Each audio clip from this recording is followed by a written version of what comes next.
I don't remember who I was, but I know what I have to do. In a world of monsters and magic, I am the bottom of the barrel.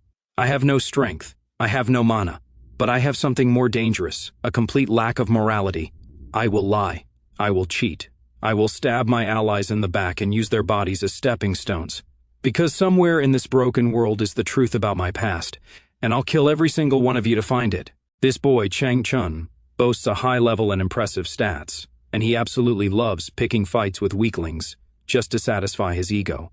But when he challenges our guy to a duel simply because he has a lower level, things don't go the way he expects.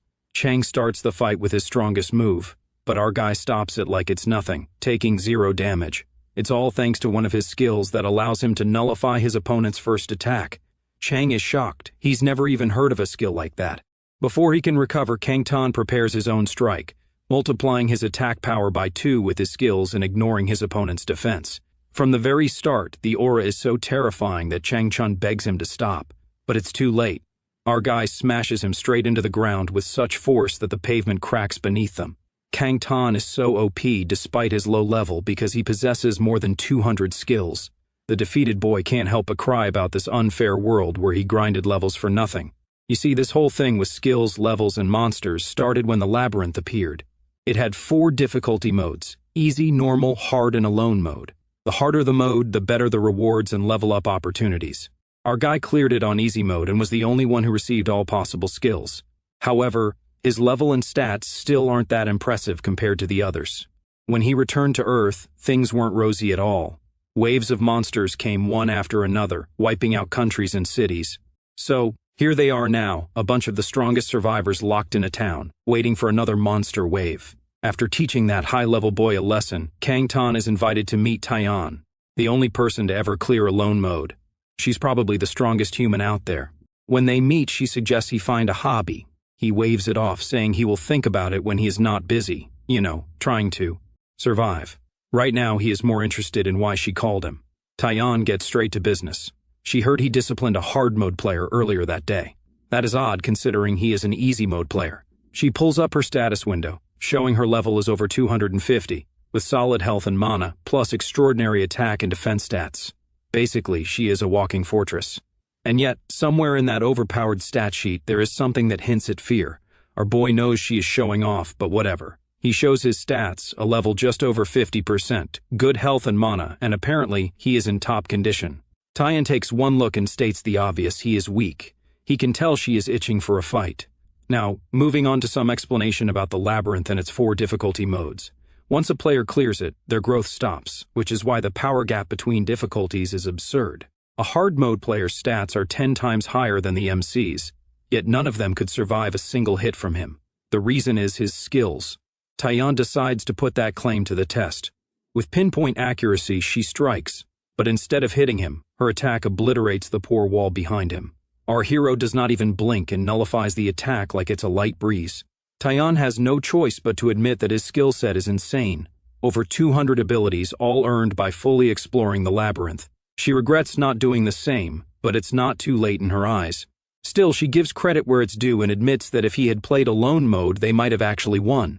Not that it matters now, as his skill set may be god tier, but most of his abilities rely on his stats, which means he cannot even use half of them properly. The MC, of course, could not care less about past regrets. He cuts straight to the point and asks about her scouting mission. She gives him the update: another wave's about to start. Our boy knows that means complete and utter disaster. The first wave destroyed the capital. The second wiped out half the hard players.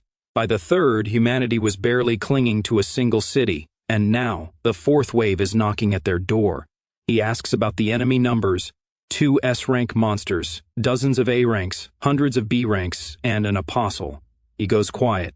Even Taiyan can barely handle an S rank, and they are severely lacking players strong enough to deal with the A ranks. As for the apostle, that thing is above an S rank. In short, they are screwed, but Taiyan refuses to back down. She wants our hero to take care of the S-rank monsters. He instantly realizes that she is sending him on a suicide mission.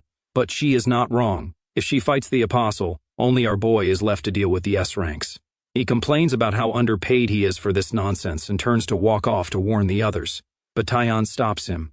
In her eyes, it's better if no one else knows. Our hero, however, does not share the same thoughts and leaves. Once he is gone, she grips a stone-like object in her hand and calls herself a coward. Outside, Jungin sighs as he is already accepting his fate. The other players are crying like it's their last day on the planet, which, to be fair, it probably is. Jungin at least is taking it well. He and our boy share a moment of mutual understanding that this is going to be a disaster. They both cannot help but feel sorry for Chang Chun, but let's be honest, the MC got the worst deal here, and Jungin understands that as well. If the others had even half his strength, maybe they would not be standing at the gates of doom right now. And speaking of doom, thunder rumbles and the gate opens. From within, monsters step out. Jungin gives our hero a farewell and hopes to see him in the afterlife. But our boy has no time for sentimental nonsense. He leaps into the sky and scans the battlefield below. Through his system window, he spots the S-rank monsters. As he lands, he assesses his state of mind to ensure that he won't lose his sanity. After all, within him dwells an unconquerable force, and he is about to unleash it. The MC eyes the S-rank monsters before him, hoping and praying they are not the defensive kind. But his scout ability confirms the worst. The mushroom-shaped one is a defensive type with an absurdly high health pool. The thing buries itself in the ground and stares at our boy as if daring him to try. Our hero knows that he could spend his entire life whittling that thing down, but its power is too much to make it happen. So, he shifts his focus and checks out the other one, which is a tentacle monster. It's a long-range attacker with solid health, but still manageable, at least in theory. He leaps forward and cuts through its tentacles, only to find out his attacks are not as effective as he hoped. So he moves to plan B and goes straight for the head. He lunges for the monster, only to get blasted with an energy attack. He nullifies it, but this thing has 0 cooldown. He knows very well that there is no dodging forever. His only shot is to predict its attacks. But the longer he takes to figure them out, the worse his odds get. He accelerates, blasts through the tentacles, and strikes the monster directly. His nullification keeps him safe, but the monster is not taking this well and flails in fury. Before he can press the attack, he notices that the mushroom monster is guarding the other one. Unfortunately for them, our boy is not an idiot. He slams into the defense monster and activates a forced duel. A glowing circle forms around the defense monster, and for the next minute, only it can attack our hero. The long-range monster tries to interfere, but rules are rules. If Tyann were here, our hero predicts that she would probably ignore the defense type entirely and go straight for the attacker. That is a luxury one gets when they have extraordinary stats and legendary gear. But for the MC, he knows that a single hit from either of these things could send him to the afterlife with express delivery. So, he does what he has to. He uses his designated skill reset, something he won't be able to use again for a whole month, multiplies his attack power and throws everything he has at the defense monster. It's still barely doing anything. He then copies his attack to double the impact. A massive explosion erupts, and finally, the mushroom monster keels over. But there is no time to celebrate as the tentacle monster immediately retaliates and lands a brutal hit. Our boy barely holds on and activates his last line of defense, attack nullification. For a few precious seconds, all incoming damage drops to 0. The monster tries to crush him with its tentacles, but our hero knows that now he just has to dodge and attack. Simple enough, except for one tiny problem. His mana bar is basically a desert at this point, and now he has to finish this fight by swinging and hoping for the best. The battle drags on, with each strike shaving off chunks of the monster's health. The MC keeps hammering away. Then, something clicks. His mind and body sink into perfect harmony, and suddenly, he awakens a miracle-like power. A soul skill etches itself into his very being, boosting his soul attacks. However, the system notes that since he is no longer inside the labyrinth, the skill is now sealed. Not that he has time to throw a tantrum over it. Right now, all he wants is for the system to shut up and let him finish his job. The monster groans in pain, but our boy doesn't have a shred of sympathy left. With one final stab, he puts the thing out of its misery. The system pops up, rambling about how gods from every realm are in awe of his feat. That is great and all, but where was their divine intervention when he was about to become Monster Chow? The fight feels like it has lasted a month. His stats are low, but he forces himself forward. The city is a complete disaster. Bodies, debris, and destruction are everywhere. Among the corpses, he spots the so-called hard mode players who spent all their time bragging. And yet, he, the easy mode player, is the one still standing. Then he sees Jungin, who is dead. And not just him. Tyann, the strongest human and the only one to ever clear alone mode, is gone too. Before he can even process it, something disgusting moves toward Taiyan's body, an apostle. It sneers and threatens to kill our hero. But the MC is way too tired for this nonsense. He glares at the creature, his exhaustion barely masking his disgust. With all the defiance he has left, he attacks. The apostle closes in, radiating an overwhelming energy that pierces through the MC's body and sends him flying. As our boy crashes to the ground, he knows this is the end. The system confirms it, updating his health to 0. But instead of letting him die like a normal person, the system decides to keep him alive for one final minute. Our poor hero can't feel anything below his waist. Even the apostle seems to know he is basically dead and is just waiting for the clock to run out. He starts to regret his choices. He should have picked normal mode instead of taking the easy route. Thunder rumbles in the distance as the monster gets closer. He scrapes his fingers across the ground, cursing the other players. He curses those geniuses who picked normal and hard modes but still didn't bother getting strong enough. But yelling at ghosts won't magically undo his choices. He gives up, accepting his fate. But then, something catches his eye. There is a stone in Taiyan's hand, glowing faintly. He drags his broken body toward it, ignoring the apostle's growing fury. As a last resort, he activates his final skill to stop everything within 100 meters for 2 minutes. With time frozen, he reaches the stone, the Ouroboros' gastrolith. It is a divine artifact that can reverse time once for a single person. He grips it tightly and watches as the monster finally breaks through the time stop. Light engulfs him. In the next moment, he finds himself standing in the past as a child, getting scolded simply for existing. His parents had always treated him like a punching bag, crushing his spirit until he truly believed he was worthless. That belief was exactly what led him to pick easy mode in the first place. But this time, he knows better. He wakes up in his rundown apartment. First things first, he grabs his phone and checks the date. It is the last day of the year. He realizes that he really has gone back in time. He lets the realization sink in. The world is about to go up in flames the moment the new year begins. For now, though, he has a pizza to enjoy. After years of surviving on bland potatoes and whatever monster meat he could stomach, this greasy, cheesy masterpiece feels like a 5-star meal. Once he is done, his thoughts drift to the artifact Taiyan had and her reason for not using it. The Taiyan he knew would have been halfway across the planet the moment things went south. He steps onto the balcony. His phone screen glows in the dark. Only a few minutes remain until midnight. The streets below are bustling with people excitedly counting down, sending messages and exchanging gifts, completely unaware of the horror about to descend. Then faint cracks of light streak across the sky. People assume it's some next-level fireworks display. But our hero knows better. As soon as the clock strikes midnight, the sky tears open, and a monstrous figure emerges. Screams erupt as panic spreads like wildfire. Back then, our boy had freaked out too. But now, his trained eyes scan the creature. It's only a B rank. A sudden system window pops up in front of him and the rest of the unfortunate souls below. The message is clear: invaders have arrived and the world is ending. However, it assures them that help is on the way in the form of modes which, if cleared, grant power. While chaos erupts around him, the MC watches the options appear. Unlike the others, he has no need for hesitation because he already knows what to do. In the labyrinth, survival depends entirely on the chosen mode. The easiest one is practically a vacation. Food is everywhere, cozy resting spots are at every turn, and even the weakest players can crawl their way to victory if they put in enough effort. Then there is normal mode. Things start getting rough here. Food isn't just lying around, and there aren't many decent places to rest. But as long as players don't let the misery eat them alive, they can still make it through. Hard mode, though, that's where the real fun begins. Food is a myth, safe spots are nearly extinct, and the monsters aren't just attacking, they're throwing themselves at players to take them down. And finally, there is alone mode, the ultimate nightmare. No allies, no familiar faces, just an endless parade of monsters, enemies, and NPCs who might as well be villains. The system itself warns players not to choose it unless they have a death wish. But our hero picks it without hesitation. The teleportation ends, and as he looks around, he feels an odd mix of nostalgia and irritation. He is back. The community board, a rare connection between players, across different modes, has a post from some guy named Kang Jun-hyuk.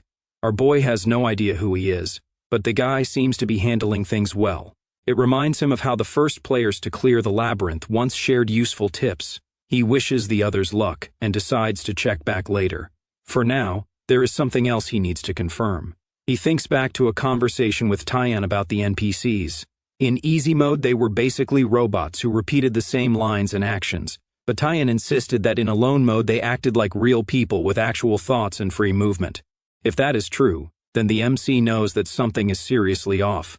Arriving at the labyrinth entrance, he spots a guy dozing off at the gate. Back in easy mode, there was an old man here who was nothing more than a boring standard NPC. But now, the moment the guy opens his eyes, our boy can tell that he is strong. Even stronger than Tyan. The guy introduces himself as the Broken Man, the guardian of the labyrinth. His title comes from once trying to beat this place and failing miserably.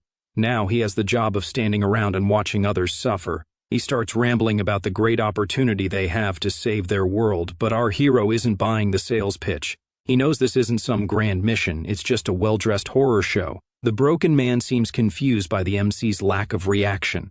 Apparently, people from peaceful worlds are supposed to freak out in situations like this. Since our boy isn't panicking, the Guardian briefly considers smacking him around for fun but decides against it. Instead, he moves on to the important stuff. The labyrinth has 100 floors, with a difficulty spike every 10 levels. Our hero has to figure out the food situation by himself. And for the safe zones, the guy wishes the MC good luck with that. That is all the help our hero is getting, because the gatekeeper is too lazy to explain more. Our boy recalls Tyan mentioning how this guy nearly killed her before she even stepped inside, so he wisely keeps his mouth shut. The Broken Man then summons a weapon and swings it right next to our hero's face, testing him, but the MC doesn't even blink. That seems to amuse the guy, who smirks and hands over some gear, leather armor that's barely holding together, a rusty sword on the verge of breaking, and an old wristband that might, if the stars align, stop a beast's fang. The generosity is overwhelming. With that, the gatekeeper waves our boy off with the note that he has to figure out skills on his own. As our hero walks into the labyrinth, the Guardian watches him go and feels something different about him. He has seen plenty of so-called prodigies before, all of whom failed. But he notices that the MC isn't just skilled, he has something far more valuable, the sheer, stubborn will to survive. As our boy moves forward, a system window pops up to give him the backstory. Some all-powerful sorcerer created this place ages ago, and apparently, anyone who conquers it can make a wish. Of course, getting to that point is the tricky part. Loving this recap? Give us a thumbs up and subscribe to join the community. Your support is what motivates us to make more. The labyrinth is home to horrors beyond imagination, filled with creatures that exist purely to destroy the players. And yet, as our hero reaches the first floor, a relatively tame area filled with weak monsters, he just grins. Finally, the real game is about to begin. Our boy's mission is simple: beat the first floor boss and snag a random stat boost potion. There is also a hidden reward, but no one knows what it is. As he walks, he remembers talking to Tyan about the shopkeeper in easy mode. In that mode, the merchant was just a normal seller peddling potions. But in alone mode, things were quite the opposite.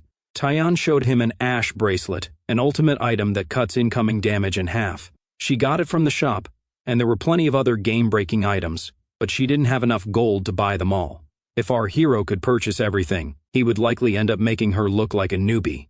Lost in thought, the MC reaches a door. He pushes it open and is greeted by an unexpected NPC, the Lost King. Our boy greets him, and the king notes that our hero hasn't gone completely insane yet. After introducing himself, our boy glances around the shop, expecting to see something useful, but there is nothing. It turns out the Lost King has no intention of displaying his treasures. If he did, the entire first floor would be overflowing with them. Our hero doesn't understand the point of him even being there if he doesn't want to sell anything. The king explodes in rage, ranting about how some guys stole his kingdom and left him stuck in this situation. Not exactly the answer our boy was looking for, but at least now he knows the guy has issues. Still, despite his bitterness, the king isn't completely unreasonable. He points to a path leading downstairs. If our hero can go in and return alive, the king will reconsider. The MC double-checks if this is truly the only condition. The Lost King finds his attitude odd but confirms it. No full labyrinth clearing is required, just a little survival exercise. With that reassurance, our boy moves forward. In the eyes of the Lost King, however, our hero isn't coming back anyway. As the MC walks, the passage ahead looks just like the one in easy mode, which means it is probably anything but safe.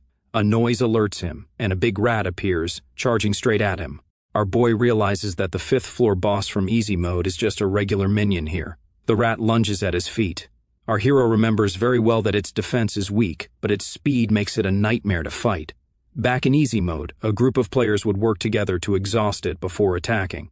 But now the MC is solo, his stats are trash, and honestly, the whole situation is just unfair. Even Taiyan took one look and ran out of there. Clearly, no lone player who cleared the first floor actually dealt with this monstrosity. But our boy has figured out the labyrinth's reward system. It wants players to do what others cannot. Achieve something absurdly difficult, and the system will provide a reward. So, our hero swings his sword, but the rat is too fast and dodges effortlessly. Then it lunges and sinks its teeth into the MC's arm. Our boy flings it away with his sword and decides that if he cannot match its speed, he will have to outthink it. He knows that the rat, like any living creature, has patterns. Its leg muscles contract and its chest swells, textbook signs of an attack. He anticipates its movement and strikes first. The system updates that he has overwhelmed the rat and lowered its ability to discern threats, which means the rat's tiny brain is now even more useless. Our boy predicts that since it cannot jump high, it will likely go for his forearm next. Just as expected, the rat lunges at his arm. Our hero smirks and drives his sword through its body, ending the fight in one decisive blow. With the battle over, he picks up the rat's meat and makes his way back to the Lost King, ready to see what ridiculousness awaits him next. Meanwhile, Kang Jun-hyuk is fuming, venting his frustration about the shopkeeper on the community board. Taiyan is equally annoyed. On the other side, as the MC returns alive, the Lost King chokes on his disbelief. But what really leaves him speechless is the prize our hero places on the desk: fresh big rat meat. And not just any meat, but high-quality, technically edible meat. As a bonus, he also has a big rat hide, thick and warm. The Lost King needs a moment to process. Most people, when faced with a big rat, run for their lives. Yet here is our boy standing victorious with trophies in hand. After inspecting the goods and confirming they are authentic, top-tier, and surprisingly clean, the Lost King finally snaps out of it.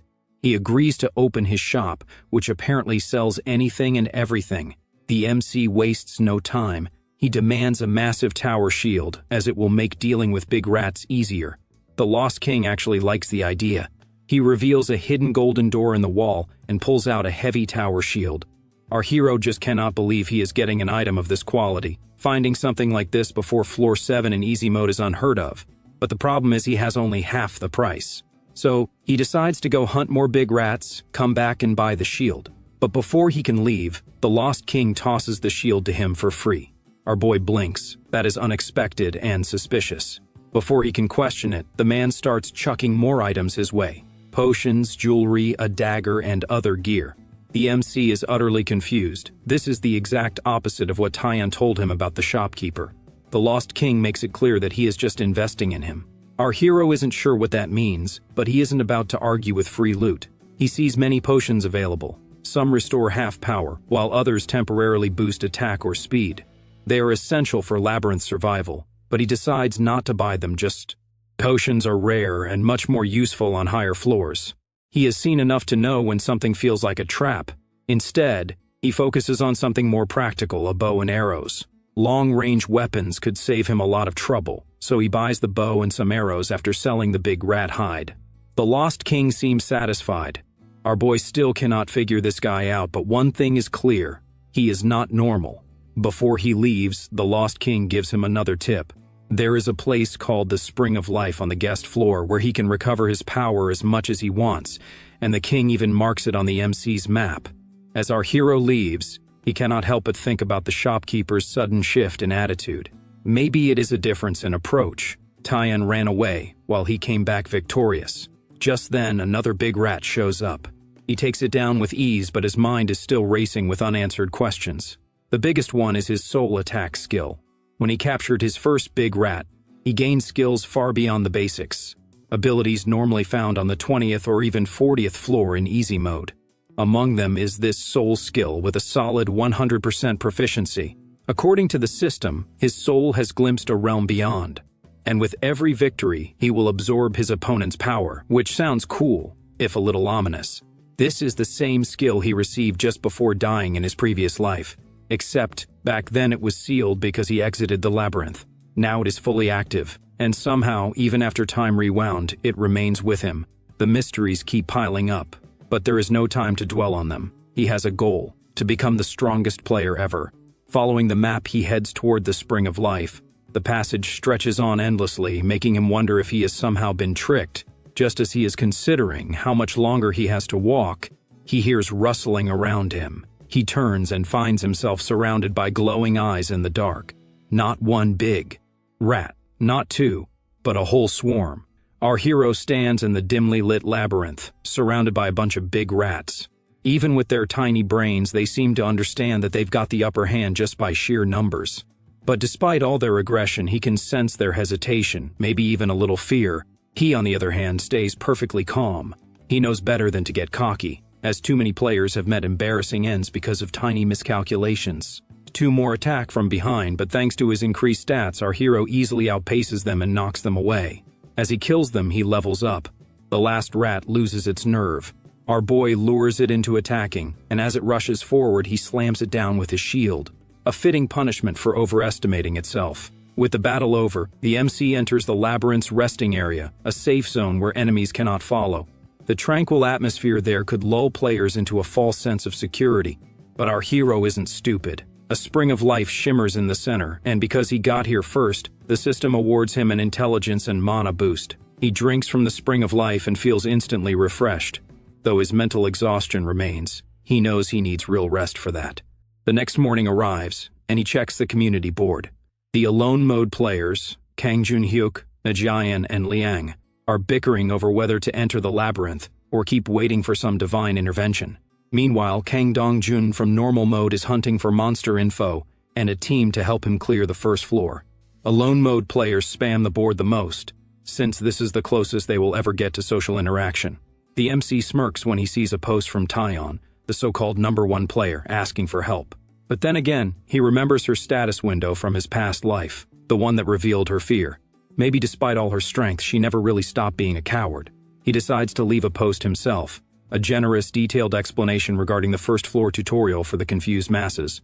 As expected, the alone mode players are in shock that some random nameless benefactor is handing out survival tips.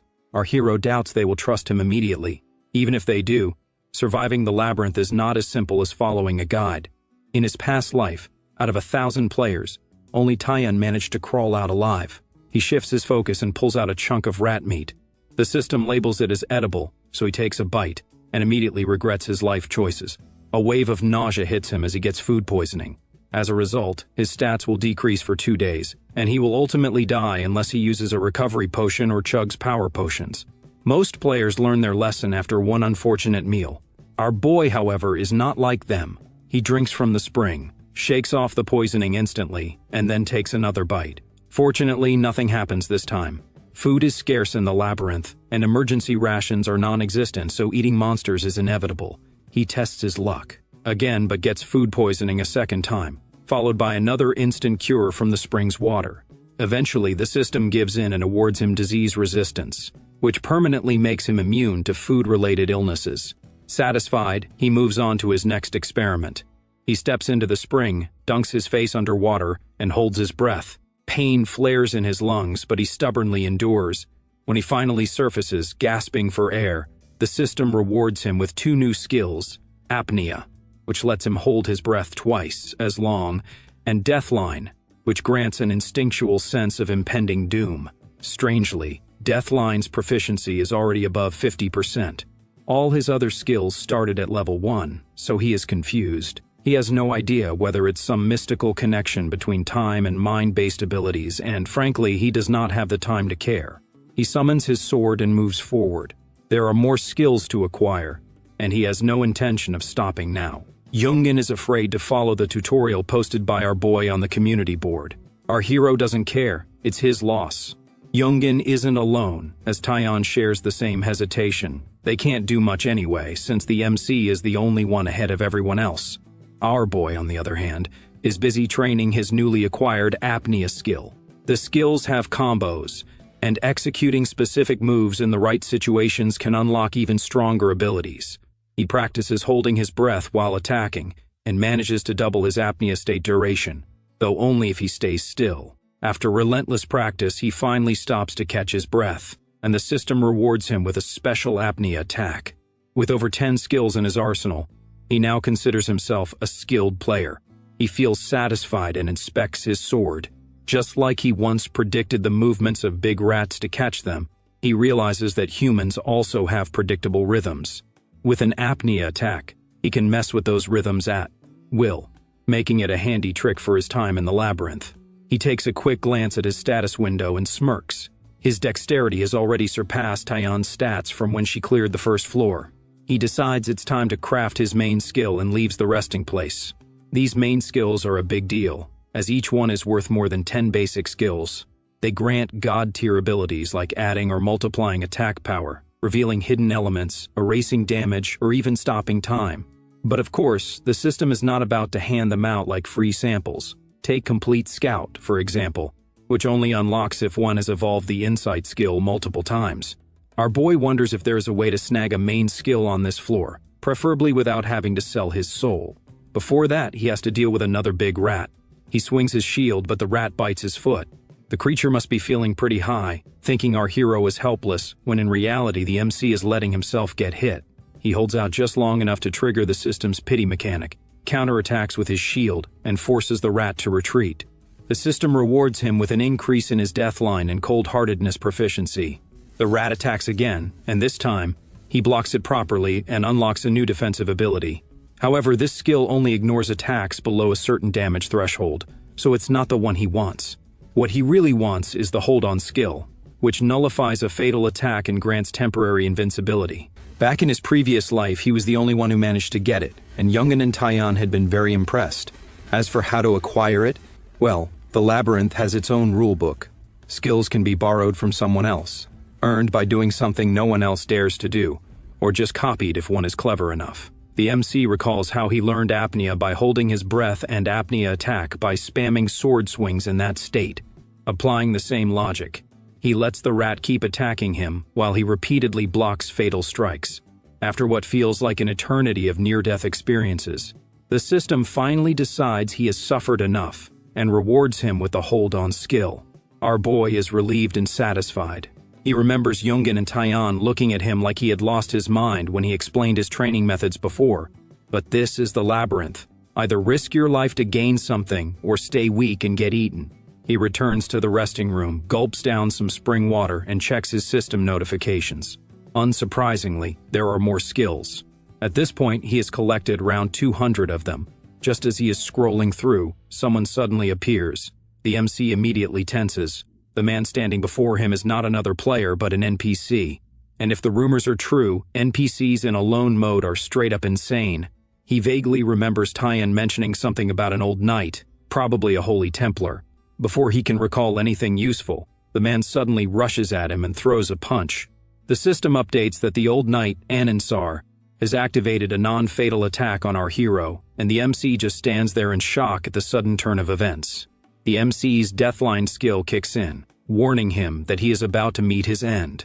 As Anansar's punch comes speeding toward him, he desperately holds up his shield, but barely keeps it from breaking apart. He takes a deep breath, fights to stay on his feet, and does everything he can to avoid getting smashed into the ground. Suddenly, out of nowhere, he feels an unexpected surge of mountain-like power. His strength increases just in time for the impending punch. However, as he lets go of the shield to dodge the attack, he acquires a special skill, Deflect. Still, with the gap in their strength, dodging this punch is a pipe dream. When it lands, it sends him crashing into the wall, shattering it. But to Anansar's surprise, the MC does not seem as badly hurt as he expected. Thankfully, our boy nullified the damage in time. Still, he coughs as he feels the aftershock of the blow, realizing that alone mode is nothing but a monster fest.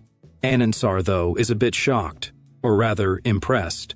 In the blink of an eye, our boy didn't just block the attack with the shield, he actually made it worse for Anansar by letting go of it just in time.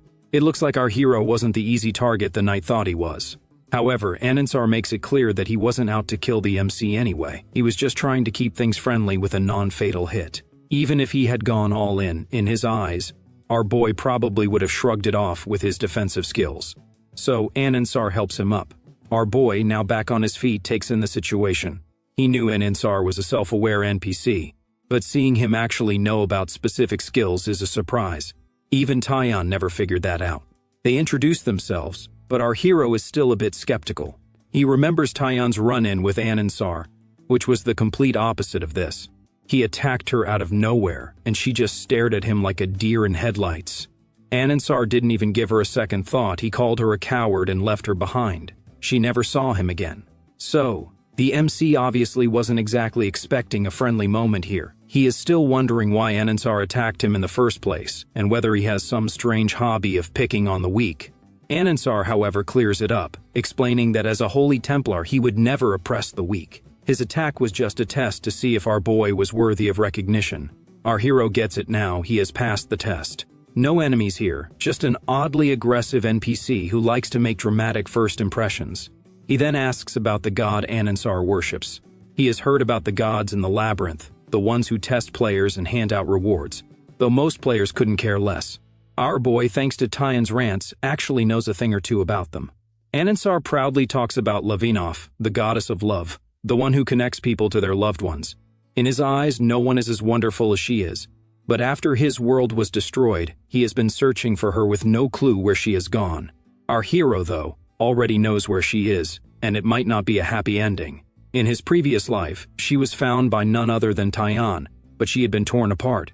He knows it must have been a horrific sight, and he hesitates whether to tell Anansar the truth. But before he can make up his mind, Anansar asks if the MC is in a hurry to dive deeper into the labyrinth. Our boy is not in a rush. His goal is not just to clear the labyrinth. He is here to learn, conquer, and get stronger while collecting all the goodies along the way. Anansar, who is still feeling guilty for attacking our hero, offers to teach him Lavinov's abilities as an apology. The MC agrees, of course, because no one would waste a golden opportunity like this. But just to make sure, he asks what the catch is. To his surprise, Anansar is doing this purely out of repentance. Our boy points out that the repentance could have started before the attack, but Anansar waves it off. In his eyes, if our hero wasn't worthy, he would have already spat in his face and left. Anansar then decides to show him the skill and orders the MC to hit him with his shield. Inside the labyrinth, weapons are not just tools, they are keys to unlocking power. A sword's swing, a shield's raise, or a spear's thrust seem basic at first.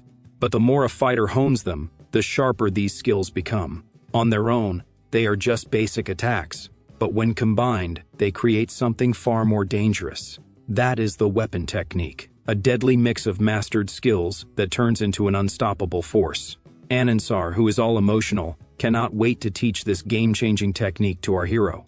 But the MC is not impressed. He finds it all pretty meaningless, which, to be honest, is understandable. Combining basic weapon skills doesn't seem to do much except cause a little glitch in the system.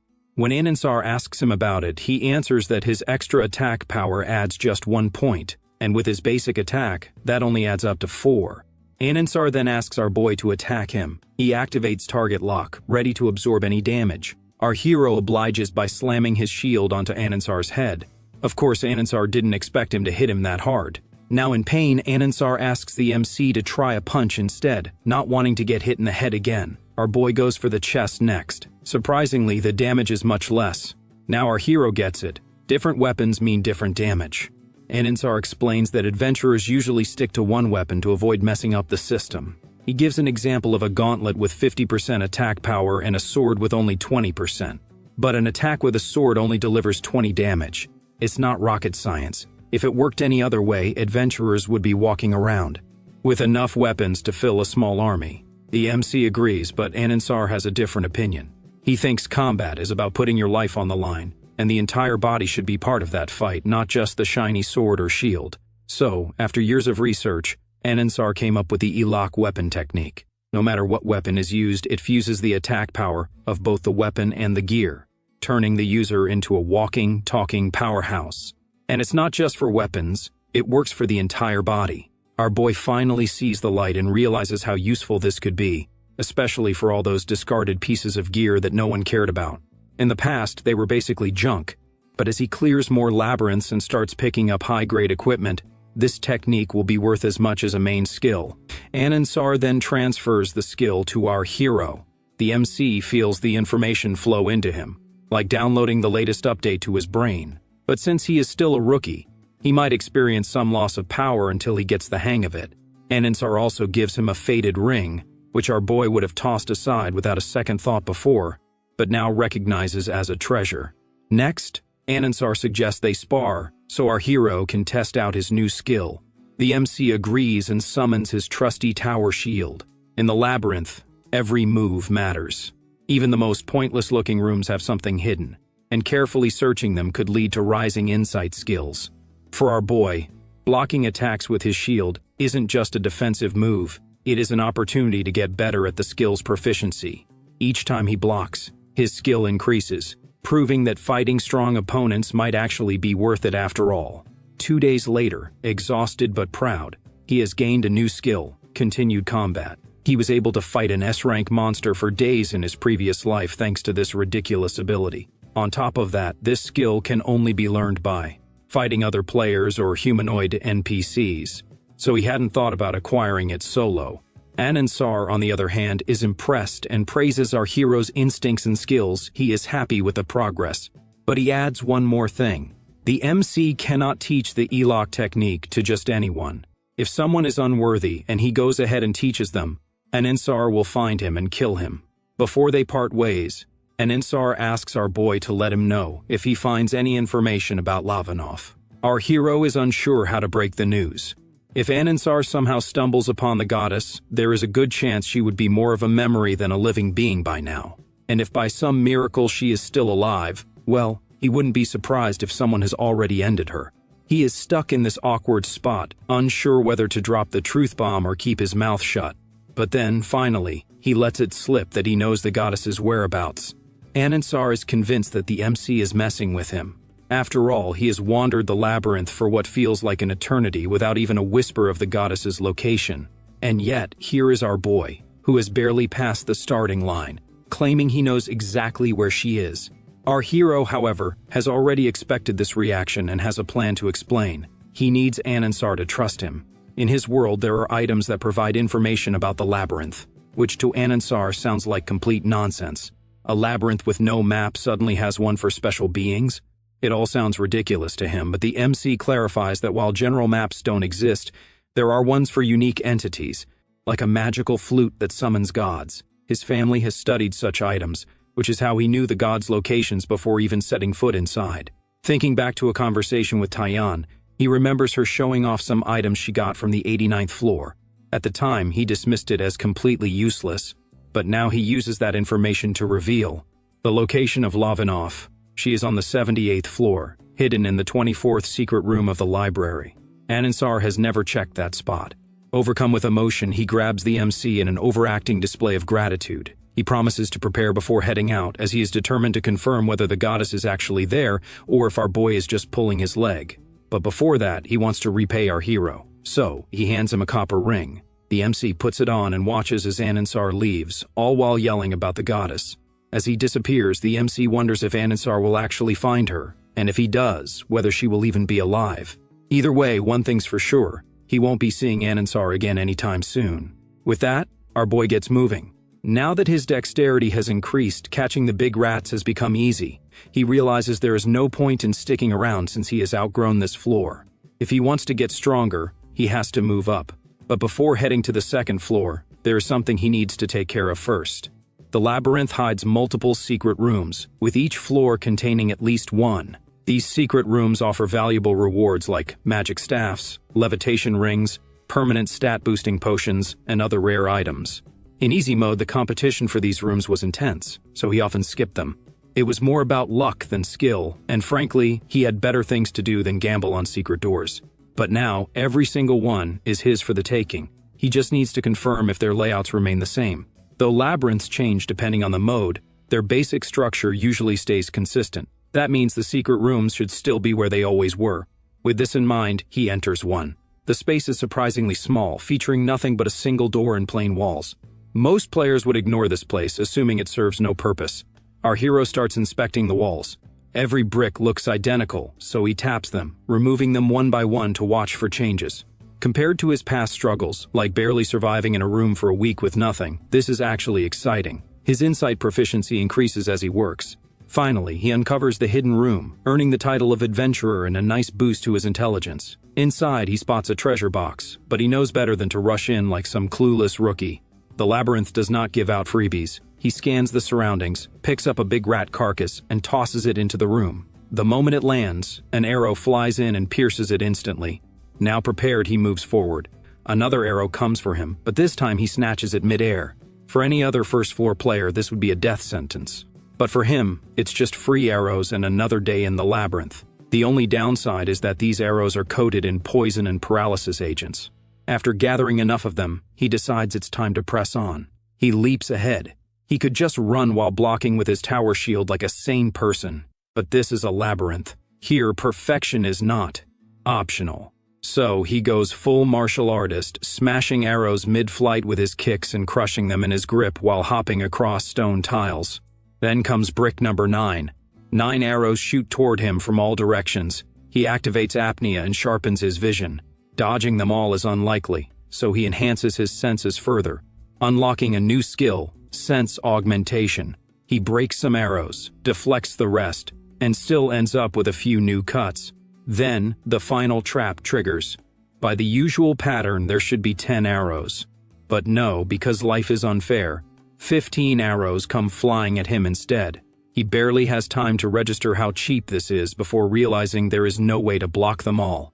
But with so many coming at once, he calculates that some of their paths must overlap. He weaves through the storm of projectiles, but some still find their mark. The arrows stab into him and blood spills from the wounds. Pain shoots through him, the kind that makes one reconsider their life choices.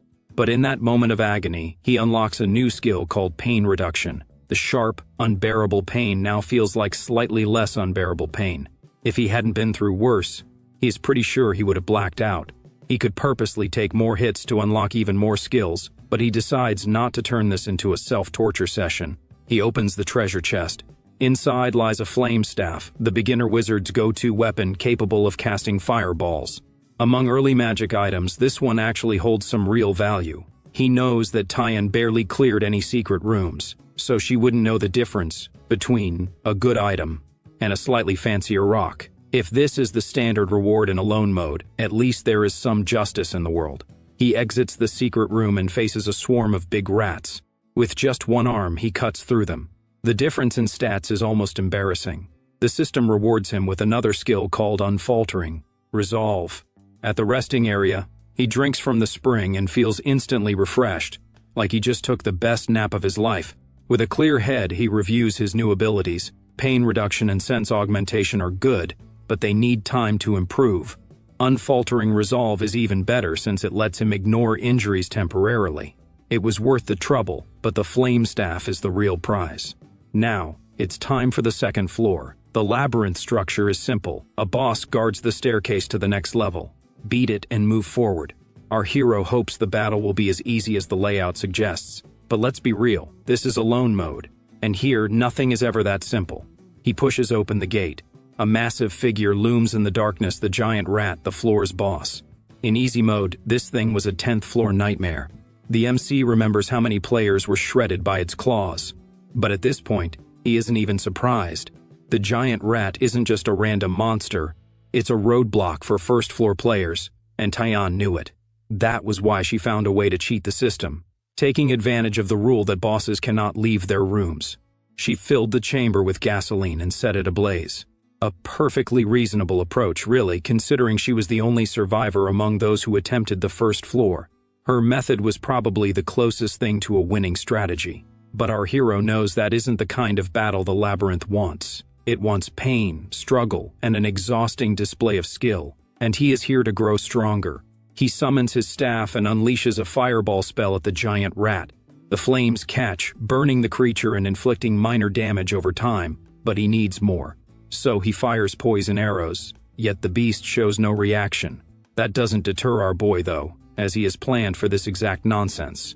He switches tactics and fires paralysis arrows. This time, the rat freezes in place, rendered immovable, until either struck or 10 seconds pass. The MC seizes the opportunity, keeping it pinned down with repeated paralysis shots and layering the status effects like an absolute menace. He isn't just overpowering it, he is dismantling it piece by piece. Once incapacitated, the rat becomes even more vulnerable and takes increased damage. But our hero knows this strategy has a limit. When the rat's health drops below 20%, it enters berserker mode. Our boy remembers this nightmare from his past life, and he knows very well that the paralysis arrows won't work on it anymore. So now, it is a direct fight. He raises his tower shield and braces for impact. Even with the defense, he takes damage, but he has already prepared his next move. His strength isn't high, but dexterity is his ticket. He uses it to his advantage, striking at the rat's legs with his shield to force it off balance while enduring its relentless counterattacks. His stamina is running low, and he knows he cannot keep this up much longer. He summons his sword, activates Apnea Attack, and slices into the rat with rapid, precise strikes. Of course, the beast retaliates because it wouldn't be a fight without the MC getting injured. But our hero knows that he cannot afford to take more hits. So, he sends the rat's own attacks back at it while continuing his relentless assault. Blow after blow, he presses on until finally the giant rat collapses, and victory is his at last. With the battle over, he checks his rewards. His dexterity and mana have increased, he levels up, and his wounds are healed. As a reward, he receives a random stat boost potion and a surprise bonus, a designated stat boost potion. He drinks both and feels his strength rise. He then remembers his new skill, Counter, and realizes he can now reflect enemy attacks with even greater force. Before moving on, he opens the community board to check on the tutorial he posted about the first floor. He hadn't expected much, but curiosity gets the better of him. On the community board, players talk with excitement over the spring of life, sharing tips and advice. It's almost heartwarming until our boy remembers his past life, where the board was nothing but a graveyard of hopeless messages. Eventually, even that died down. Well, all except one, Tyan. She was the lone voice in that wasteland of silence. And now, just like before, her name pops up again. This time, she is asking about him. Our boy, meanwhile, is busy tightening the fighter gloves he bought from the Lost King, getting ready to head down. The old king, however, isn't satisfied with just the rat meat. He wants the hide and teeth too. But our hero has no plans to hand them over. The king seems to get the hint and figures out that he is searching for someone. And for once, he is actually right. The MC is looking for Hafron, the labyrinth's blacksmith. According to Tyan, she never would have made it to the lower floors without his help. That alone makes it worth tracking him down. After leaving the shop, he is now near the labyrinth's entrance, a relatively safe zone filled with creatures that can barely put up a fight. But soon, he reaches the second floor, where the real game begins. Clearing this floor will reward him with a beginner mana boost potion. There is also a secret reward, which is of course a mystery. He is excited to grab that potion, but before he can proceed, the system bombards him with unread notifications. Annoyed but curious, he opens the community board. Junyok, Tyan, and Soo-hyun spam him with messages like desperate fans. Before he can decide who to reply to first, a notification pops up that Junyok wants to converse with him privately. Our hero accepts, only to find out Junyok just wanted to meet him. Junyok is all emotional because our boy's post has been a beacon of hope. When he first entered the labyrinth, he starved alone and was one step away from losing his mind. In desperation, he even begged the broken man for food. That was how bad it got. And then, just when he thought he would die pathetically, the MC posted the first floor tutorial. Tyan was the first to succeed, and seeing her, of all people, make it out alive gave the others hope. From their conversation, our boy learns that only Junyok and Tyan have managed to hunt the big rats so far. He has met Tyan before, but not Junyok. Based on his memories from his past life, Junyok probably went out in some reckless blaze of stupidity, but now, thanks to his post, he has survived and reached Tyan's level. That makes him an irregular, a survivor who by all logic should not exist. Since Junyok and the others are actually managing to stay alive, our boy decides to give him another lifeline. He warns him about Enzar and drops some tips on how to handle him. If they play it right, Enzar will reward them with something useful. He also wants Junyok to pass the advice to Tyan. Junyok, confused, asks why the MC is helping them when they are technically rivals. Our hero hits him on the forehead and reminds him that they are all from the same planet, which is on the express lane to destruction. He isn't helping out of kindness, he is just making sure they don't die like a bunch of clueless idiots. He then switches topics and asks about the state of the community board. Junyok informs him that some players have started picking fights. Our boy can see that the rise of ignorance has begun. With that, they wrap up their talk and head back.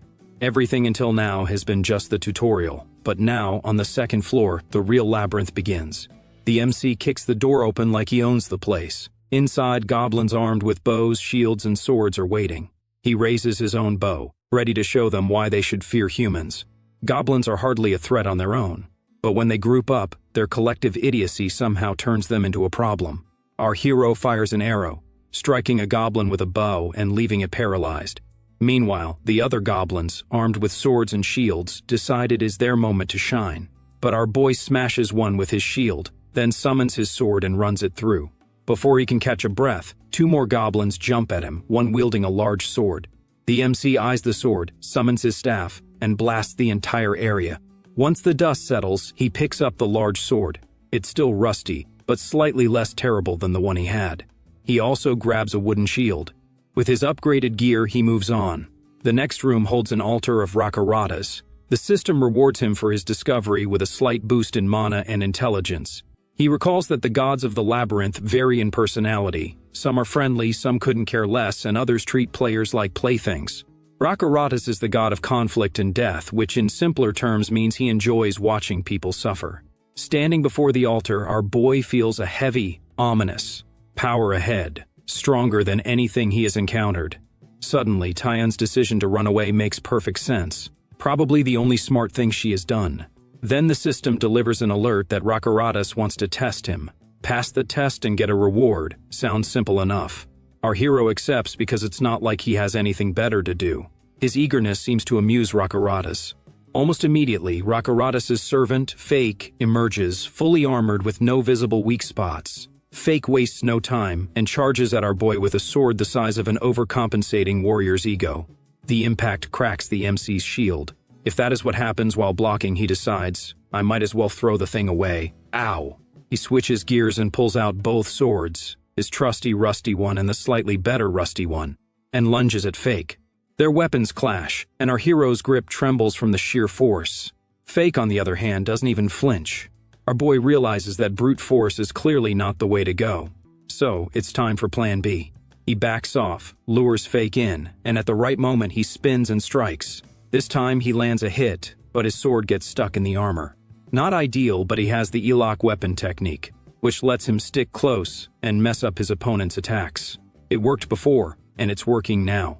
After several well-placed hits, Rakaratas seems confused. The MC takes a step back, sure that the god was hoping for a brutal all-out fight. Right on cue, Rakaratas decides to spice things up. He activates his authority, and his interference zone shrinks as a penalty. Fake, who is now seemingly more intelligent, reassesses the fight. Our boy, on the other hand, doesn't understand what just happened. The servant runs its sword across its armor, and energy radiates from the blade. It then hurls the weapon straight at the MC. The label Fake is gone, and the atmosphere is shifted as well. Our boy realizes that his previous strategy won't work, as this opponent is not mindless anymore. The servant lunges, and our hero barely manages to block the attack with his sword. Even with his defense, he takes damage. The servant's movements are nothing like before. They are swift, precise, and calculated. With a single flawless strike, it sends the MC crashing against the wall as it wields its sword like a seasoned knight. Our hero can barely keep himself upright. He holds weapons in his hands, yet it feels as if he has no control over them. Every action inside this labyrinth is assessed, and once a technique surpasses a certain threshold, it can become a skill. If this swordsmanship is of such a high grade, then he will learn it. Passion burns in his eyes as he resolves to master it. He acknowledges that the servant is superior in swordsmanship, but he himself is not just a swordsman. He is a player. He knows more than just swinging a blade. He summons a fireball and launches it at the servant. But with a swift slash, the servant cuts through the flames. As the embers fade, the MC has already disappeared. The servant barely has time to react before our hero strikes from behind and lands a solid hit. The servant spins rapidly and swings its blade. Our boy activates his deflect skill, but the impact still leaves him injured. He counters with apnea and presses his attack despite the damage he receives in return. His relentless assault pays off as the system rewards him with the consecutive attack skill, but he ignores the message. His mana is running low. He cannot afford to drag this battle out any longer. He summons every ounce of strength and leaps toward the servant, and it mirrors his movement. Just as he prepares to strike, pain shoots through him as the servant's sword pierces his chest. This time, the damage is massive, but he refuses to fall. He activates his hold on skill and nullifies the fatal blow. With sheer force of will, he drives both his swords through the servant's armored neck. He pushes, harder and harder, until finally the servant's head separates from its body. He catches his breath and watches as the servant's face is revealed beneath the armor. Instead of hostility, it gives him a rare compliment for his bravery. Then, as the system confirms the servant's defeat, he receives a rise in experience. His stats improve, his condition fully restores, and his soul attack ability activates due to his solo victory. He checks his status window and sees his health and mana have increased, but to his disappointment, there are no dropped items. Then, something unexpected happens. Rakaratas is satisfied with the battle and decides to reward him. A red-stained blade appears before the MC, the rocky ceremonial sword, its color deepened by the blood of past sacrifices. He can hardly believe it. Getting a weapon of this caliber on just the second floor is unheard of. A rare stroke of luck, finally. But the rewards don't stop there. He also receives the Proof of Conflict skill, a powerful ability that makes him stronger the more enemies he defeats. Just as he is processing all of this, the ground trembles. A system notification appears, informing him that Rakaratas has extended an offer for an apostle contract. Our boy has no idea what an apostle contract is, and there is no handy guidebook explaining it either. He sits on the ground and thinks about how Rakaratas has been hit with a penalty that limits his influence. Turns out even gods have to deal with annoying rules. And yet, Rakaratas is willing to take the hit just to make him his apostle. It's a nice offer, except for the problem that Rakaratas is, well, still a god. The MC has been doing his quests however he wants, so he isn't sure this deal will end well for him. The whole eternal servant thing doesn't sound fun, so he rejects it. Thankfully, Rakaratas doesn't throw a tantrum. Instead, a sub-quest pops up asking him to kill all the enemies on the second and third floors, promising a reward based on performance. Our hero isn't an idiot to trust someone who has already stabbed him in the back. But the system window appears again, and Rakaratas promises good rewards. Our boy gives in, hoping that Rakaratas won't find a way to make this simple quest a nightmare. After that, he goes to the shop to grab some potions just in case things get messy. The Lost King recognizes the ceremonial sword Rakaratas has given him. He also knows Rakaratas personally. Or rather, he has seen tons of prodigies meet tragic ends thanks to the god's bad habits. The MC asks him about the apostle contract, but the king sticks to his role as a shopkeeper. He simply wants our hero to leave after buying what he needs, and our boy takes the hint. As he walks, he checks the community board to see if anyone else has met Enzar. Turns out Junyak and Taeyeon have, but their encounters are completely different from his. Enzar straight up spat on Junyak. Junyak tried to fight back, but his body refused to move, and he got crushed instantly. Taeyeon's story is the same. For now, Junyak and Taeyeon are busy fighting rats like everyone else. Our boy gives them some advice about the giant rat's attack patterns, and warns them to be careful. As for how to actually defeat it, that is their problem. With that out of the way, he focuses on his sub-quest. On the second floor, goblins hide in the shadows, watching him like he is their next meal. The moment they charge, the MC doesn't even flinch. If anything, he is excited to try out his new Proof of Conflict skill. He swings the ceremonial sword and slices through them. His mind feels sharper, his exhaustion fades, and his stats shoot up. But the best part is that there are no limits. As long as he keeps fighting, he can keep going. This skill might just be his new favorite. Goblins drop one after another, and soon our hero sees a door ahead. He pushes it open and sees a warrior's grave. Our boy's first discovery bonus grants him a boost in intelligence and mana. He has no idea what to expect when he touches the grave, but a sudden flash of light startles him. A ghostly figure emerges, gives him a quick greeting, and then disappears back into the grave. He stares at the grave, trying to understand what just happened. He reaches out again, and the same thing happens. The ghost appears, greets him, and vanishes. He gets irritated. He is not about to be messed with. The next time the ghost shows up, he grabs it midair and demands a proper quest instead of this nonsense. The ghost effortlessly slips out of his grasp and scoffs at our hero's audacity. The MC notices that this ghost is different from the usual NPCs he has met, more annoying. He asks about its identity, and after a whole lot of rambling, the ghost finally admits he is a warrior who died in the labyrinth. His job is to give quests, but not just to anyone, only to those he deems worthy. And in his opinion, our boy is nowhere near qualified. He wants our hero to clear at least 30 floors before even thinking about coming back. The MC turns to leave, regretting wasting time on a ghost with an ego complex. But just as he is about to step away, the ghost's eyes land on the ceremonial sword strapped to his back. The moment he realizes our boy has completed Rakaratus's trial, his demeanor does a full 180. Now, suddenly, he is all eager to assign a quest. But the MC isn't interested in playing along anymore. The persistent spirit won't shut up, though. He declares that he was once a legendary warrior and the fastest to descend the labyrinth. He has fought powerful foes, crushed enemies, and is basically a hero in his own story, or rather, a delusion. But when he returned to the 10th floor to rest, a monster with a true damage weapon ambushed him while he was asleep and ended his journey. The mere thought of it makes the ghost furious. He wants revenge, and that is where our boy comes in. His quest is to kill the 10th floor boss. As for the reward, well, that depends on his mood. A quest is a quest, so our hero accepts. As he leaves the room, the ghost floats after him, plops onto his head, and announces that he is going with him. The MC sighs because obviously now he has to drag a dramatic ghost along for the entire trip to the 10th floor. But maybe he can get some useful information out of him. He starts by asking about his past life. At first, the ghost acts like his past is too grand to share. But with a little persistence, he changes his mind. Now he is making an exception for our boy. Not that our hero cares, but the warrior launches into his tale anyway. He was a prince of the great Kabard Empire, heir to the throne, unmatched in swordsmanship and strategy. People used to line up just to catch a glimpse of him. The MC listens but is unimpressed. This guy talks less like a prince and more like a street thug reminiscing about his glory days.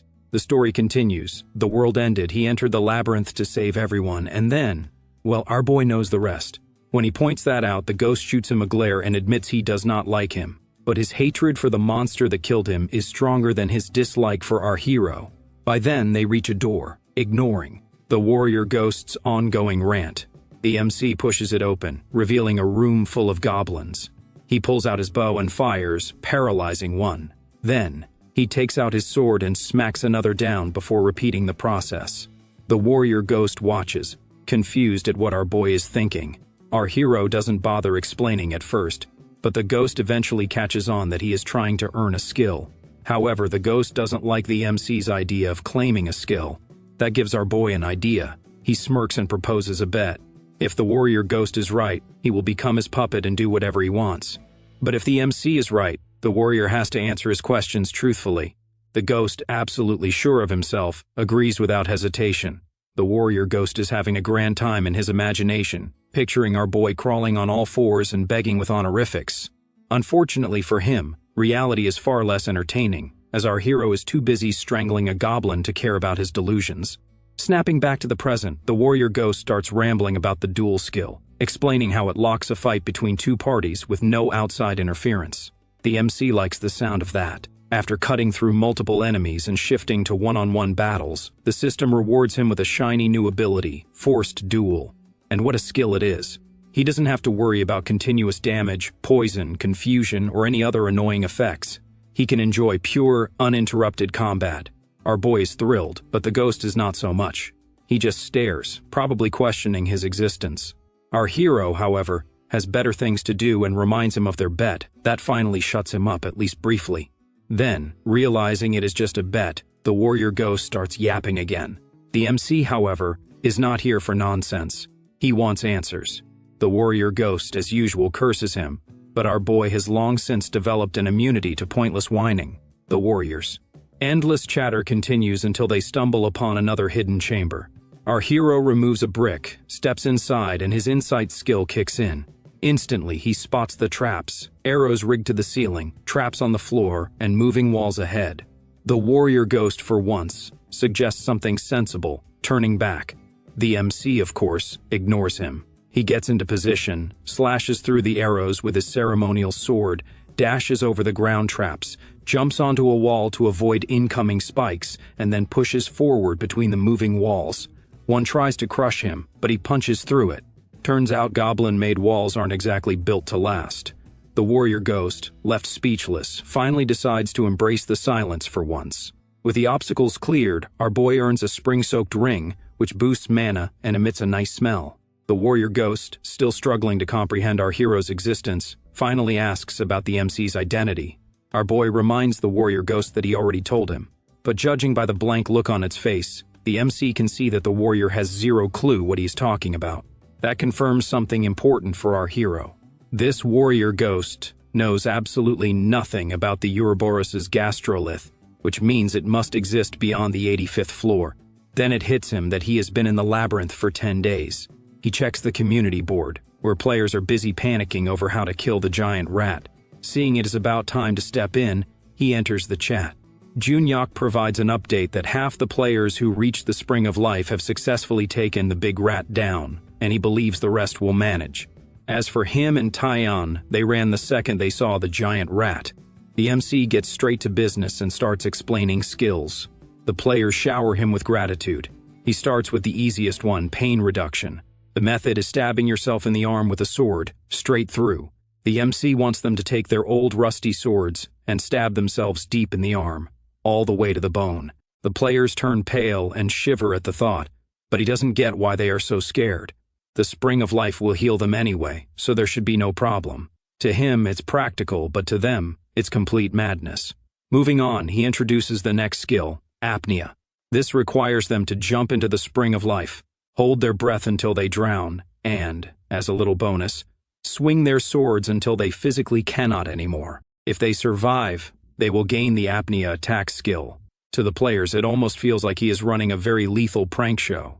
Ignoring their horror, he moves on to the next skill, hold on. This one involves enduring 30 attacks from a big rat while running on fumes. Their expressions darken further. These skills are crucial for survival, sure, but the process is madness. The MC reassures them that no one is forcing them, it's their choice. He also understands their reluctance. After all, they came from a world where war was just history class trivia, and hunger was something they only experienced when deciding what to eat for dinner. Risking their lives had never been on their to-do list, and stepping into the labyrinth hasn't magically changed their personalities. Despite the sheer absurdity, Taiyan and Junyok hesitantly agree to try. The other players try to stop them, but Junyok shuts them down. In his eyes, if our hero wanted to lie, he wouldn't have survived this long solo. The logic is airtight and the argument is over. The MC smiles to see that at least someone here has a spine. Junyok picks apnea first. As he discusses it with our boy, the others watch, almost everyone convinced that he has lost his mind. It's one thing to talk about being brave, it's another to actually do it. The MC is satisfied and leaves. The warrior ghost pops up, mentioning that our hero just wasted time on something useless. But to our boy, if even one of them survives because of his help, that is good enough. Soon they reach the boss gate, and the MC steps in. Inside, a goblin with a staff stands at the center, surrounded by small goblins. The boss casts a spell, and his guards spring into action. Our hero meets them head-on, blocking attacks with his shield and then tossing them aside. The warrior ghost nags him to kill the boss first, but our boy isn't exactly new at this. Then the goblin boss casts a spell again. Dark energy wraps around the MC, and suddenly he is somewhere else. A sea of skeletons stretches before him. Hollow eyes glare up at him. The whispers start, accusations and condemnations. They blame him for choosing the easy path, for letting them die. A hand grips his leg. Another voice, Taiyan's. She blames him for not saving her and for letting her die alone. The scene twists. He is drowning, suffocated by hands dragging him down. But our hero is unfazed. He has seen worse. The warrior ghost, watching him, gives up hope. The boss goblin prepares the finishing blow. But then our boy moves. The energy shatters as he swings his sword. He stands before the boss goblin, completely unharmed. The warrior ghost is stunned to see that the MC actually endured it. The goblin tries again, casting a madness spell, but it's useless as our hero steps forward. The goblin, getting desperate, throws out a curse. Once again, nothing happens. Instead, our boy gets new skills, mind resistance and magic resistance. Then, he grabs the goblin by the throat, drives his sword straight through it, and ends the fight. The ghost, who once thought he could manipulate the MC, finally realizes that this guy is absolutely unhinged. And worse, he is terrifyingly good at it. Our boy drinks the beginner mana potion and feels a rush of energy. Along with that, he gets a lowly thief's tool, apparently useful for disarming traps and unlocking doors. While trading arguments with the ghost, he makes his way to the 3rd floor. His reward this time is a beginner health boost potion. The secret reward is still a big question mark. He reaches the shop and walks into what seems like an awkward family reunion, except worse. The warrior ghost and the Lost King spot each other, and instantly the tension skyrockets. The Lost King warns our boy not to be influenced by the warrior, which of course triggers a verbal argument. Just what the MC needed. Two ancient beings squabbling like kids. Our hero tries to butt in, but they are too busy throwing insults. So, he summons a pile of weapons and successfully grabs their attention. He plans to sell them, and the Lost King, completely blindsided by the sheer number, momentarily forgets his rage. Ignoring their dumbfounded expressions, our boy picks out his purchases: studded gloves, a bronze shield, metal and thorn rings, and a strength-boosting necklace. The warrior ghost and the Lost King stare at him like he just performed a miracle. The MC, having no patience for their nonsense anymore, leaves them. On his way out, curiosity gets the better of him, and he asks the warrior ghost what his deal is with the Lost King. Instead of an answer, the warrior ghost warns him not to trust the Lost King. Still, our hero decides to keep that in mind. Maybe the warrior actually knows what he's talking about. Before he can dwell on it, a group of goblins appears, looking way too confident for their own good. Our boy punches and tosses them aside like garbage bags. Even the warrior ghost looks unimpressed. 2 rooms cleared in a few minutes. At this rate, they will be out of here in no time. The warrior ghost suggests they move on, but the MC reminds him of an important detail. He has Rakaratas's quest to exterminate every monster on the 2nd and 3rd floors. As he finishes off another batch of goblins, he shifts the conversation to the apostle contract. The warrior ghost finally decides to be useful and explains that the gods in the labyrinth oversee different realms, like victory and defeat. But Rakaratas plays in multiple sandboxes. Unlike the gods from their planet, these guys actually had a hand in creating the labyrinth itself. According to legend, some mighty sorcerer long ago pitched the idea to the transcendent beings. They were thrilled, and eventually, as their own time ran out, they settled deep in the labyrinth, waiting to judge the poor souls who dared to enter. The Apostle Contract is basically an exclusive VIP pass that provides power, rewards, and abilities beyond imagination. The catch is that one has to follow their rules, no matter how ridiculous they are. And let's not forget that after signing up, one makes an army of divine enemies because Rakaratas is not exactly popular among the gods. The deeper our boy goes, the worse things will get. Hearing all this, the MC realizes he needs to think before making any reckless decisions. The part about conquering the labyrinth and earning a wish catches his attention, something Tyan never mentioned. She might have used her wish to get the Ouroboros' gastrolith. However, if she could have wished for anything, it doesn't make sense for her to choose that. The Tyan he knew wouldn't waste such an opportunity. Scratching his head, our boy is drowning in unanswered questions. If adventurers willingly enter the labyrinth for a wish, what about the people on their planet? There is so much he doesn't know, and yet all he can do is focus on what is in front of him. Our hero moves through the floor, disarming traps one after another, until he finally gets a new skill, Trap Disarm. Feeling confident, he tries using it on another trap and fails miserably. The warrior ghost loses its temper, throwing a fit about how our boy is wasting time on a skill he clearly sucks at, instead of using his usual insight ability to find hidden rooms. But the MC has his own way of doing things, and he likes collecting skills. You never know when one might come in handy. The ghost can only fume in frustration. After a while, our hero stretches his arms, feeling satisfied. His skill has improved a little, and as a reward he gets the squeezed ring. That wraps up all the secret rooms on the 3rd floor. Now all that is left is the boss. He enters the boss room, and the whole floor is crawling with goblins. So it's not rocket science to guess what the boss will be. And sure enough, there it is, the goblin chieftain. The warrior ghost tries to scare our boy, claiming the chieftain is furious because he wiped out its entire army. But the MC does not care. He has places to be. The chieftain doesn't waste time and launches a wave attack. Our hero dodges with ease and counters with a confusion spell. It works, but only for about a second before the chieftain snaps out of it and swings his own staff. Our boy jumps and strikes back. The ghost, on the other hand, finds the whole fight boring. The chieftain just isn't a challenge. In no time, the MC has the enemy pinned to the ground and secures an easy victory. As system messages pop up, he grabs his well-earned rewards. Among them is a beginner health potion and a special find, an old wooden staff with traces of magic in it. Holding it, our hero is genuinely shocked. He has always thought magic was something only available through special items. And yet, here he is, holding a staff that lets him use it.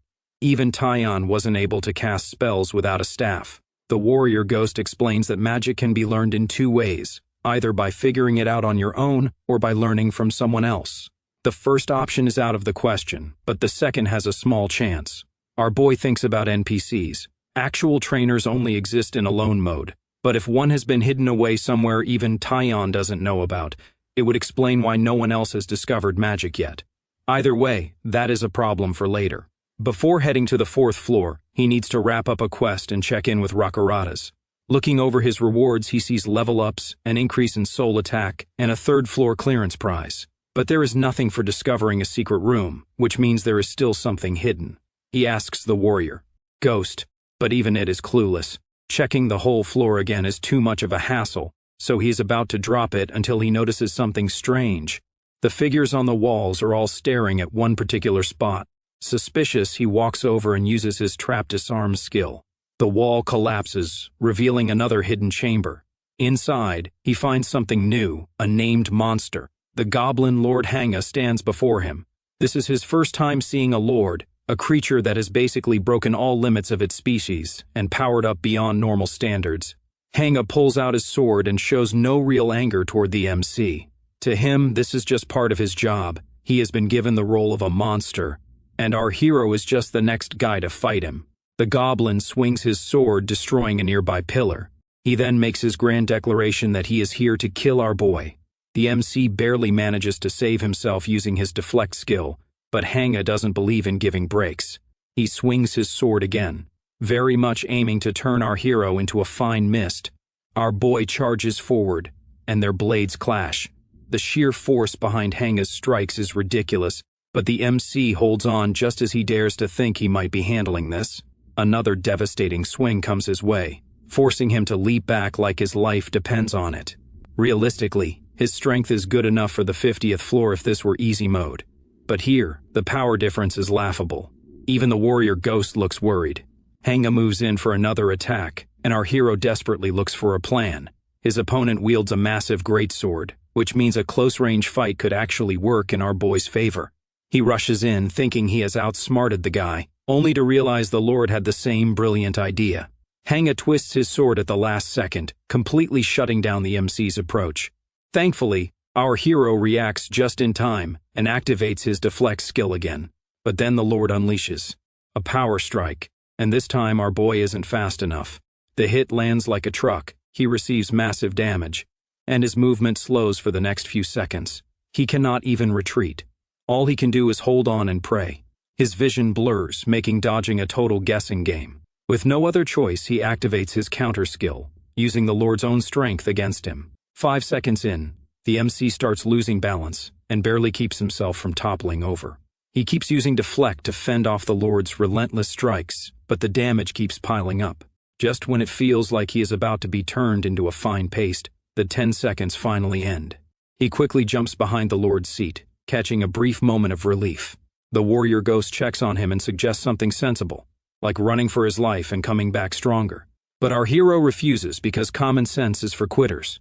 The warrior ghost tries to talk sense into him, but our boy has a point. Rewards don't come easy.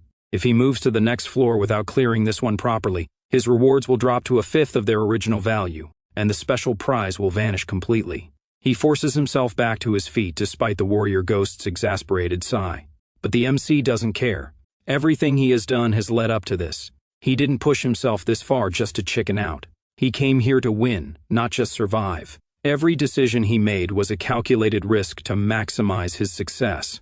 Or at least, that is what he tells himself. That stubbornness actually pays off. His fighting spirit, resolve, and even his stats get a boost. He also gains a special ability, eyes that reveal his opponent's weaknesses, which should make this a lot easier. There is no way the system would throw an unbeatable enemy this early on. So, he looks for an opening, and then he sees it. The Lord hasn't moved from his throne at all. That is when it clicks. The guy doesn't have legs. He takes this as his golden opportunity and gets ready. The Lord, impressed by his resilience, or maybe just entertained, decides to actually fight him. Our hero activates his apnea skill, then slams his fist into a nearby pillar with everything he has got. The structure collapses, sending debris crashing down. He wastes no time, casting a confusion spell on the Lord and launching fireballs and arrows his way. But it's no use, the Lord slices through them all like they are nothing. It's almost insulting how ineffective they are. The attacks fail, but our boy still has a trick up his sleeve. He points the ceremonial sword at the Lord and ducks behind the seat. Then he activates his force duel skill. Now nothing in the environment can interfere except for weapons and summoned beasts. The Lord accepts the MC as his final opponent. And with that, the real battle begins. The ghost, for the first time, feels something other than irritation. That something is hope. Until now, he has only seen our boy bulldoze through fights using sheer stats. But this time, things are different. He is up against an opponent who actually stands a chance. Meanwhile, the MC has no time for such thoughts. A violent explosion shatters the chair the Lord had been sitting on, but the guy barely flinches. He taunts our hero, saying he cannot be defeated from a distance. The Lord then swings his sword, determined to keep the MC at bay. However, our hero effortlessly maneuvers through the attacks, moving in ways that even the warrior ghost finds unsettling. He takes some nasty hits, but before it can get worse, he activates the hold-on skill, nullifying the damage and becoming invincible for a split second. And really, that is all he needs. With cold efficiency, he drives the ceremonial sword into the Lord. One stab turns into another, then another. The Lord, in his final moments, smiles, pays our hero a compliment, and then dies. With the battle won, our boy receives bonus skills and levels up twice. He checks his status window and finds a new skill, Power Strike, which makes attacks stronger, and Acceleration, which can turn him into a human projectile. As a reward for uncovering a secret, he obtains a proficiency boost potion, which he decides to save for later. He also gets the Master's Necklace. Only then does he notice the warrior ghost has gone completely silent. The usually mouthy spirit has nothing to say now, but he doesn't bother fishing for a reaction. The warrior ghost looks like he wants to comment but ultimately holds back. With his quest completed, the MC returns to Rakaratus' tomb, where Rakaratus once again offers him the apostle contract. And as expected, our hero declines without a second thought. Rakaratus then rewards him with the barrier skill for the successful accomplishment of the mission. It can absorb incoming damage and increases in strength based on his health. To our boy, it feels like unlocking a second health bar, and he is one step closer to being unkillable. With that, Rakaratus bids him farewell. The warrior ghost, who has spent the entire time cowering behind the MC, finally exhales. With our hero's new loot secured, they head toward the 4th floor, where the gray wrist brace and a mysterious secret reward await. Our boy recalls Tyann mentioning that this floor is ruled by orcs who are tough, intelligent, and true warriors. Upon stepping through the gate, the MC finds himself in front of Valtazahar's altar, an elaborate structure crafted by devoted followers as a direct link to the god himself. The warrior ghost informs him that Valtazahar is the god of victory and is neither good nor evil, just really into winning. The deity takes an interest in our hero and offers him a test. Our boy hesitates. The last time he accepted a trial, Rakaratus nearly turned him into a cautionary tale. The warrior ghost, however, encourages him, having faith that the MC is strong enough to handle it. After a moment's thought, our hero agrees. Valtazahar reduces the interference area and seeks permission from the inhabitants of the 4th and 5th floors. 20 votes are in favor, with only 1 opposed. Then the entire floor trembles as if an earthquake has struck. Our hero realizes that something major is happening and rushes to open the door and check outside, only to see that the labyrinth has transformed into a straight path. The warrior ghost explains that Valtazahar had a hand in constructing the labyrinth, which is surprising but not entirely impossible. Our boy doesn't waste time standing around, staring at walls won't change anything. He decides to move quickly and check things out. He opens the first room and comes face to face with an orc wielding a sword. The moment it spots him, it gets into a battle stance, and that is when our hero understands the earlier vote. He charges in with the ceremonial sword in hand. Their blades clash, but the orc's weapon is significantly larger, giving it the advantage. The MC takes a hit, but thankfully, it's his barrier that breaks first. Adjusting his approach, he leaps and strikes the orc's shoulder. He immediately notices that these monsters are much tougher than before. It dawns on him that the problem isn't strength, but technique. The orcs aren't just swinging wildly, they are actually using structured combat forms. Copying them won't cut it. He needs to actually learn their technique. The warrior ghost notices our boy's growing interest in swordsmanship. But instead of being helpful, he just tells him to move to the next room. The MC moves on, clears the 7th, 8th, and 9th rooms, and then reaches the boss chamber. Before stepping in, he wonders where the secret room on this floor could be. The warrior ghost is as useful as ever and has no clue. Our hero decides to deal with the boss first and figure it out later. Inside, he comes face to face with the orc champion, exactly as described, but then an unexpected cry for help interrupts his thoughts. He turns his head and spots a girl crying. The warrior ghost actually recognizes her and is shocked to see her alive. The girl, in turn, recognizes the warrior ghost as well, and immediately clings to our boy, begging for help. Apparently the labyrinth did some weird shifting, and she got kicked out. When she finally got her bearings, there was an orc standing right next to her. The warrior ghost bursts into laughter and informs her that it's all our hero's fault. The girl cannot believe it. The MC looks like he just entered the labyrinth, yet everything changed because of him. That is when our boy puts the pieces together. The secret room on this floor is not a place, but an NPC. With that in mind, he shifts focus back to the orc and tells the girl to wait. The warrior ghost reassures her that she will be fine. Our boy notes that the orc champion isn't even acknowledging the girl, it's targeting him specifically. He accelerates toward the orc and delivers a devastating power strike, slicing off its leg. The orc roars in pain and enters berserker mode. But the MC is already a step ahead. Before it can do anything, he speeds up again and with another power strike severs its other leg. And just like that, the fight is over and he levels up again. The girl stares in disbelief. Taking down an orc champion is supposed to be a nightmare. Yet this boy made it look like a simple workout. Still in shock, she asks who he really is. Instead of answering, our hero asks for her name. She turns to the ghost for reassurance, and then introduces herself as Lilith, someone who prays for magic. She shares her story. She came to the labyrinth searching for knowledge, hoping to learn magic even though she had no natural talent for it. Basically, she was willing to risk it all for a dream. Grateful for the rescue, she thanks our boy and apologizes that she has nothing to offer in return. But the MC knows better. She has something far more valuable than gold or treasure. With her abilities, she can teach him magic. Lilith has spent her entire life mastering magic. So when the MC asks her to teach him, she looks at him blankly. She doesn't think she can teach him something that has taken her years to master. But before our boy can even start negotiating, the warrior ghost jumps in. He points out that since Lilith has only made it to the 9th floor, everything beyond that would be like stepping into a death trap. With our boy's help, she would have a shot at survival. He also hypes up the MC's reputation. And just like that, the warrior ghost's pitch works. And Lilith agrees. There is just one tiny problem. Since she has been knocked away from her original spot, she has absolutely nothing on her. So, there cannot be any lessons for our hero just yet. But since the 6th floor is also full of orcs, it should be similar to this one. So, she decides to stay in the next room on that floor and meet our boy there. He agrees, and with a flick of her magic, she disappears. The MC cannot sense her at all, which means her magic concealment is not just good, it's brilliant.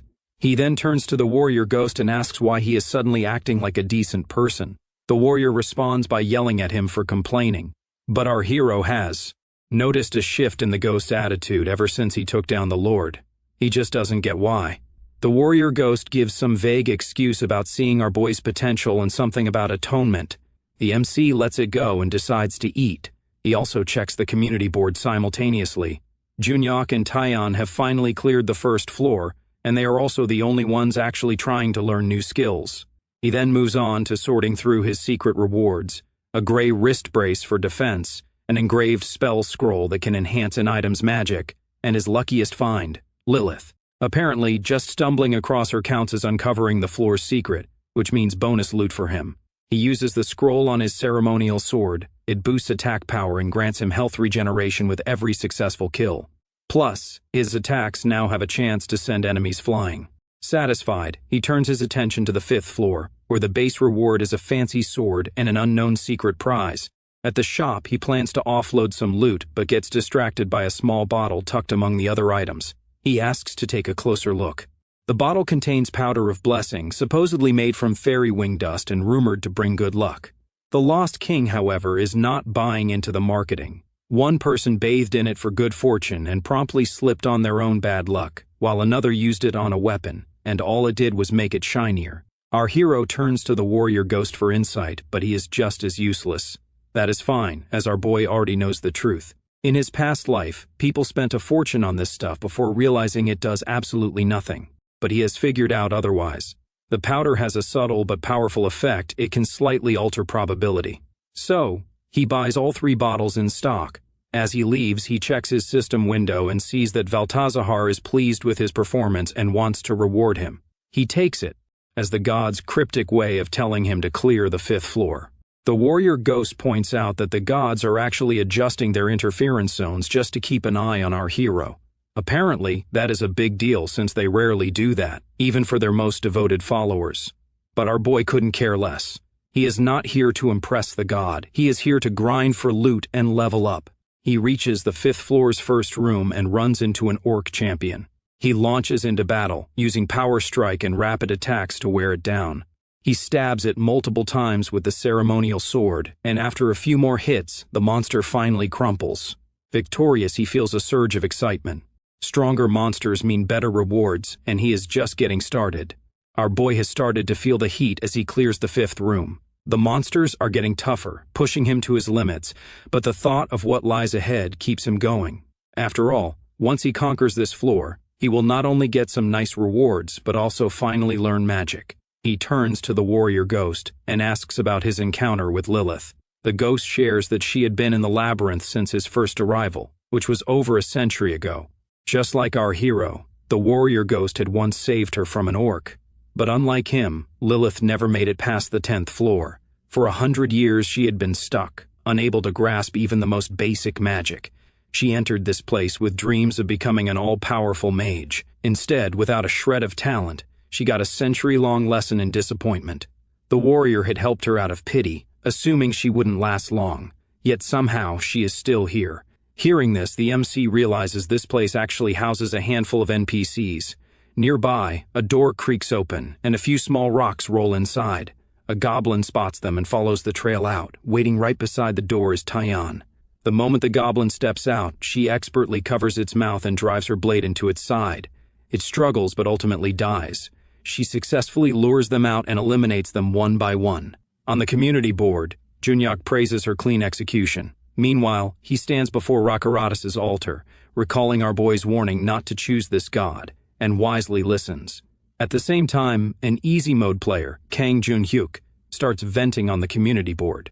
Apparently, he's had enough of alone mode players like Junyak making the monsters sound worse than they actually are. Some of his allies back him up, and before long, an argument breaks out. Our hero scrolls through the board and sees that a month has passed in the labyrinth. Instead of focusing on survival, these people are busy picking fights. He figures that by now, players in easy and normal modes must have adapted. As long as they play it smart, they won't die. But clearly, for them, logic has taken a back seat. Instead of blaming the actual problem, the labyrinth, they've decided to target alone mode players, who are the main attraction of the community. He sees that this timeline is different. Back then, things weren't this messy because Kang Junhyuk, the one stirring up trouble now, had once been kept in check by the... But now, without him around, Junhyuk has probably already formed a guild, taken over easy mode, and decided that alone mode players are his new favorite punching bags. As per the rules, different modes prevent players from meeting each other. If an alone mode player mentions that something is really as brutal as it seems, clearing it sounds borderline impossible to the others. But Junhyuk thinks he can do whatever he wants without consequences. The poor guy has no idea what is coming. Our boy simply posts that he will contact them in a month and shuts the board. With that, he moves toward the final room of the floor. Waiting inside is the boss, the orc tribal leader Ratron. The massive orc studies our hero and acknowledges his fighting spirit. The MC has already noticed something about the orcs through fighting. None of them fear death. Every single one met their end with a proud smile, more interested in the thrill of battle than actually trying to kill him. Ratron lays out a harsh truth. The orcs are stuck here, bound to this place without knowing when they will be free. But if they must remain, he wants at least one real fight. He roars and surges with energy. The system flashes a warning that Ratron has now become significantly harder to defeat. But the MC is ready. Moments later, Ratron lies on the ground, totally beaten, trying to process what just happened. He never expected the MC to be this strong. The guy had zero knowledge of sword fighting, yet he fought like a pro. Ratron can't help but wonder who this guy really is. But even after losing, he feels content. If he had to be defeated, at least it was a fight worth remembering. He just hopes our hero won't hesitate to finish what he started. With this, the MC completes Valtazahar's trial and gets his rewards. First up is the Belt of Fighting Spirit, which boosts both attack and defense while restoring power and mana after every win, basically a cheat code for survival. Then there is the Proof of Victory, an ability that lets him continuously upgrade a stat of his choice. Our boy picks mana.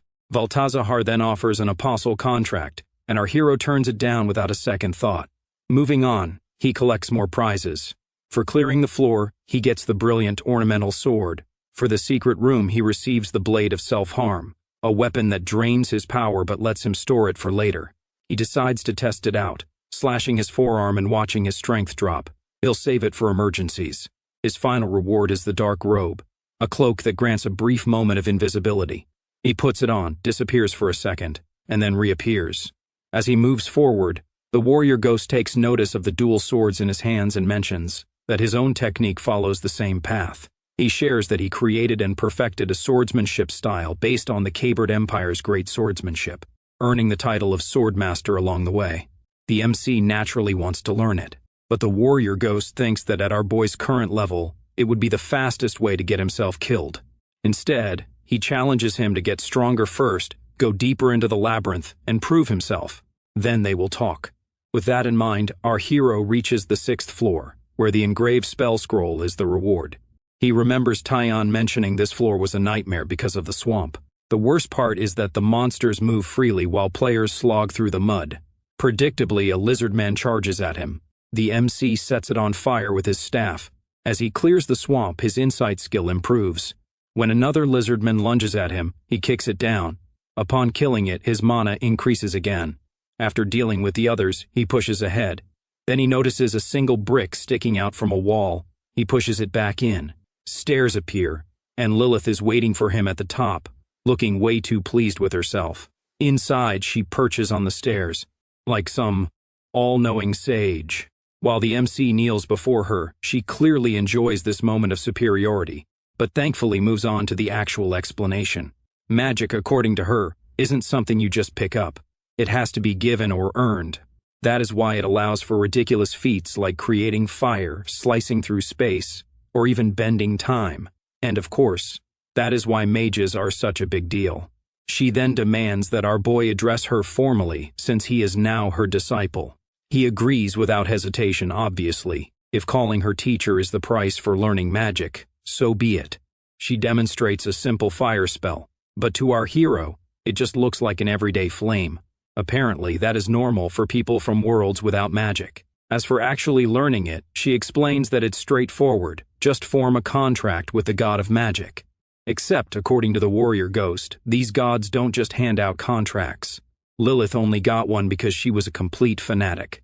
The MC, having already turned down multiple apostle contracts, isn't exactly eager to sign another, but before he can overthink it, Lilith takes matters into her own hands. She transfers her magic to him, since in the labyrinth, magic can be taught to someone who doesn't have it. The result? Our boy can now summon a tiny spark. Not exactly groundbreaking, but it's a start.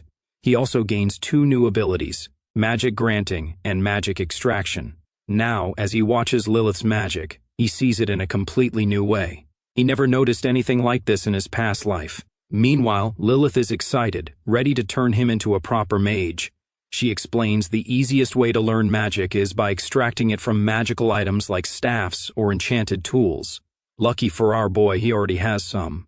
Using magic extraction, he successfully acquires 2 spells, a basic fireball and a random mind attack. He tests the fireball, watching it flare up, and can't help but be impressed.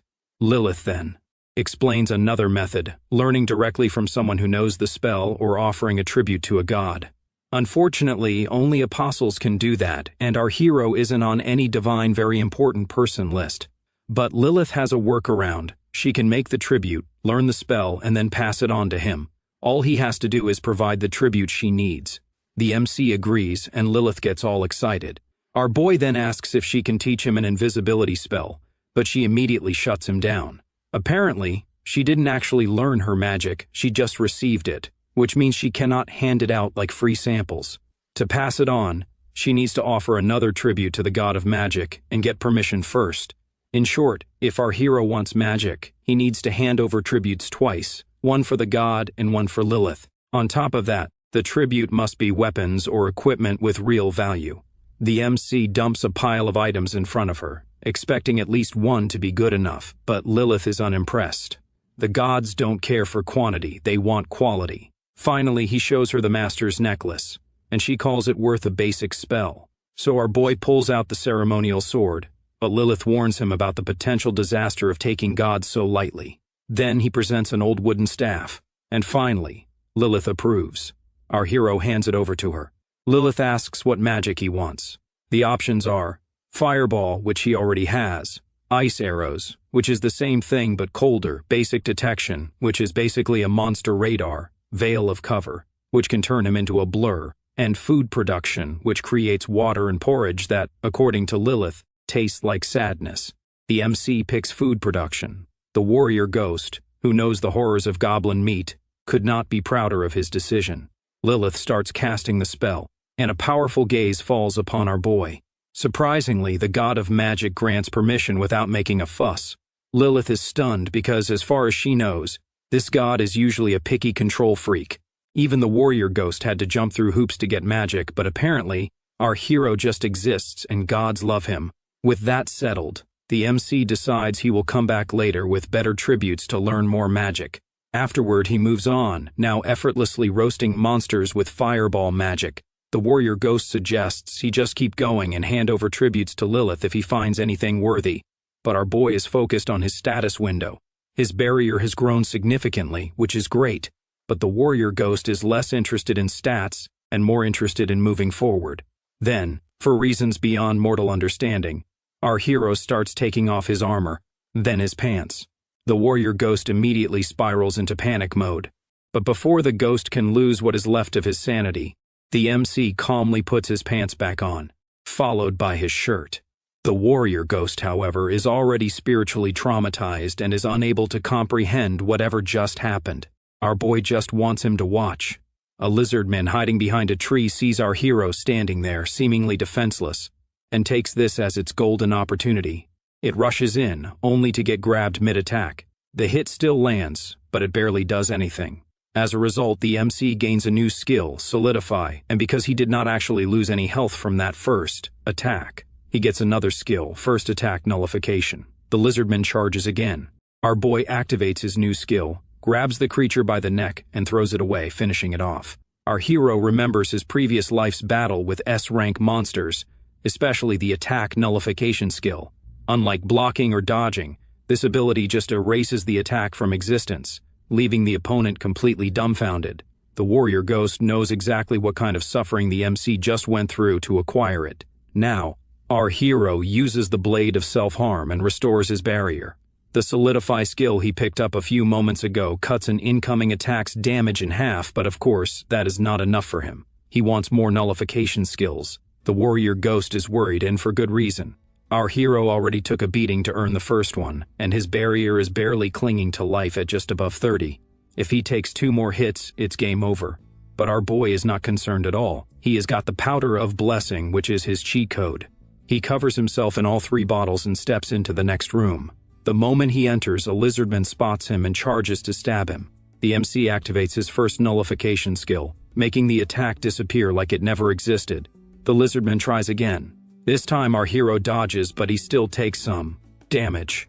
His barrier, which was already struggling at 35, drops to 18. Apparently, the system calculates damage based on multiple factors like accuracy, evasion, defense, and luck, and there is a 10% damage fluctuation, purely based on chance.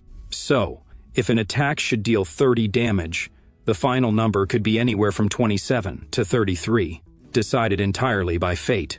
Fortunately, the Powder of Blessing tweaks the odds slightly in our boy's favor. And to top it off, using more than 3 bottles guarantees lower damage.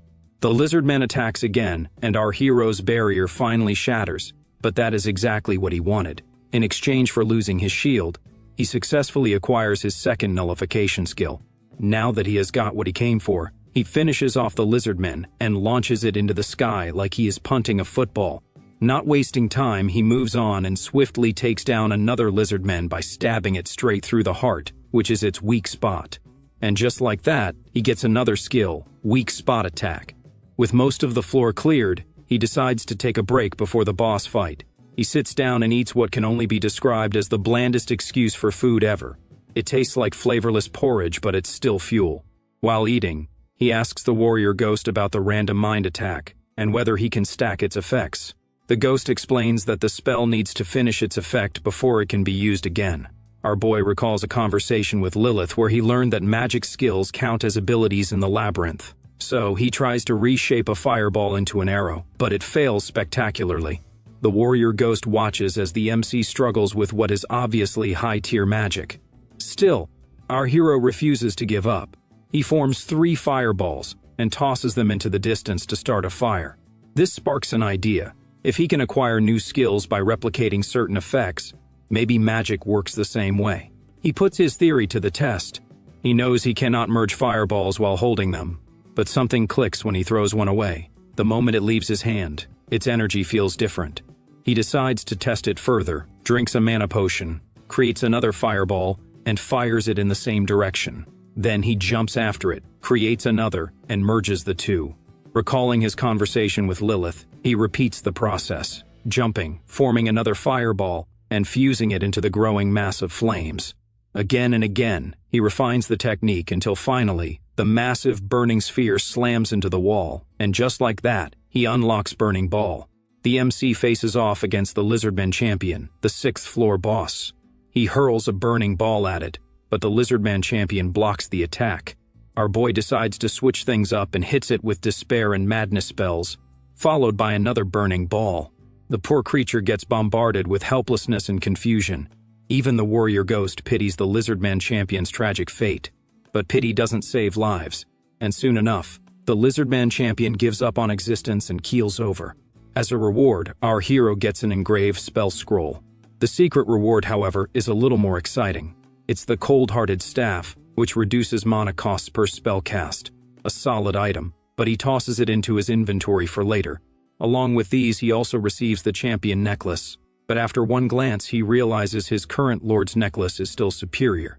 He considers offering it as a tribute to learn another spell. After a while, Lilith takes the Champion Necklace, casts a few spells, and the MC now has ice arrows. While checking out the room, he notices tiny safe zones that appear after clearing a floor. He then discusses ice arrows with the warrior ghost, and they start whispering like conspirators, which obviously confuses Lilith. When she demands to know what is going on, they decide to take her out first, once. Outside, our boy forms a burning ball, and Lilith's reaction is nothing short of priceless. Her jaw nearly hits the floor while the warrior ghost starts to boast about our hero's newly acquired skill. Turns out it took Lilith 100 years to master invisibility magic. Meanwhile, the MC, blissfully unaware of how difficult magic is supposed to be, just pulled off high-tier magic like it was no big deal.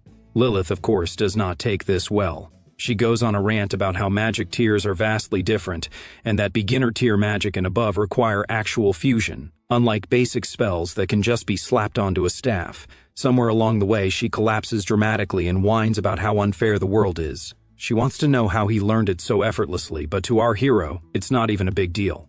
That response nearly kills her. A few moments later, Lilith is half dead on the floor, worn out after trying it. Since wizards don't exactly do stamina training, she is completely out of energy. Still, she thanks the MC, as this whole experience has made her realize how much she still has to learn. Curious about the title? Leave a comment asking for the name, and I'll make sure to reply and pin it for everyone. With that, they part ways, and our boy heads to the next floor. On his way, he checks his status window and sees his stats looking solid, some even better than in his previous life. He steps onto the 7th floor and learns that the clearing reward is the Dirty Being's necklace. The warrior ghost will teach him his empire's swordsmanship on this floor, but before that, he has a long story. Apparently, in his world, strength was everything, and the weak were basically decorative background characters. Even the royal family played by these rules, as he had to take out his own siblings to claim the throne. He admits he can never go back now, and leaving behind his swordsmanship is his only way of making peace with the past. A touching story, really. Except our hero is more interested in whether the technique is actually useful. The MC finds a spacious room and figures it's a good place to train. The warrior ghost explains that his swordsmanship has no defense, just pure offense. The key is predicting the opponent's movements and striking before they can react. Our boy points out that some attacks simply cannot be blocked, which makes this technique a bit unreliable. But the warrior ghost insists it's ridiculously powerful. Well, if it's that good, our hero figures he might as well take it. The warrior ghost places a hand on the MC and transfers the high-tier skill, Sword of Storm Scars. Our boy checks the skill and sees that proficiency is at a solid 0. Turns out ghosts can pass down knowledge but not skill mastery, which means he has to figure it out himself. The warrior ghost tries explaining the technique, but our hero struggles to grasp it. He is supposed to aim for the chest, bend his arm, move left, and use his body's elasticity, except he just ends up tangled in his own clothes. The warrior ghost is struggling to put swordsmanship into words but reassures him that he isn't untalented, just inexperienced. The MC then asks if proficiency basically equals experience, and the warrior ghost confirms it does, as it only improves with practice. That is when our boy remembers the proficiency boost potion he got from defeating Hanga. He drinks it, and sure enough, his Sword of Storm Scars proficiency jumps up. Following the ghost's instructions, he finally pulls off the technique perfectly, just as the warrior himself once did. Our hero picks up a rusty sword from the shop, a choice that confuses the Lost King. Not exactly the weapon of legends, but our boy isn't here to impress, just to survive. Not long after, he finds himself facing a lizard man with a rusty sword. According to the warrior ghost, hands-on combat is the only way to truly master the Sword of Storm Scars. And there is no better way to start than with a sword of this kind. As the fight continues, he realizes something. He can see every single counter against the lizardman's attacks, like the creature is moving in slow motion. A few strikes later, the fight ends, and his proficiency increases.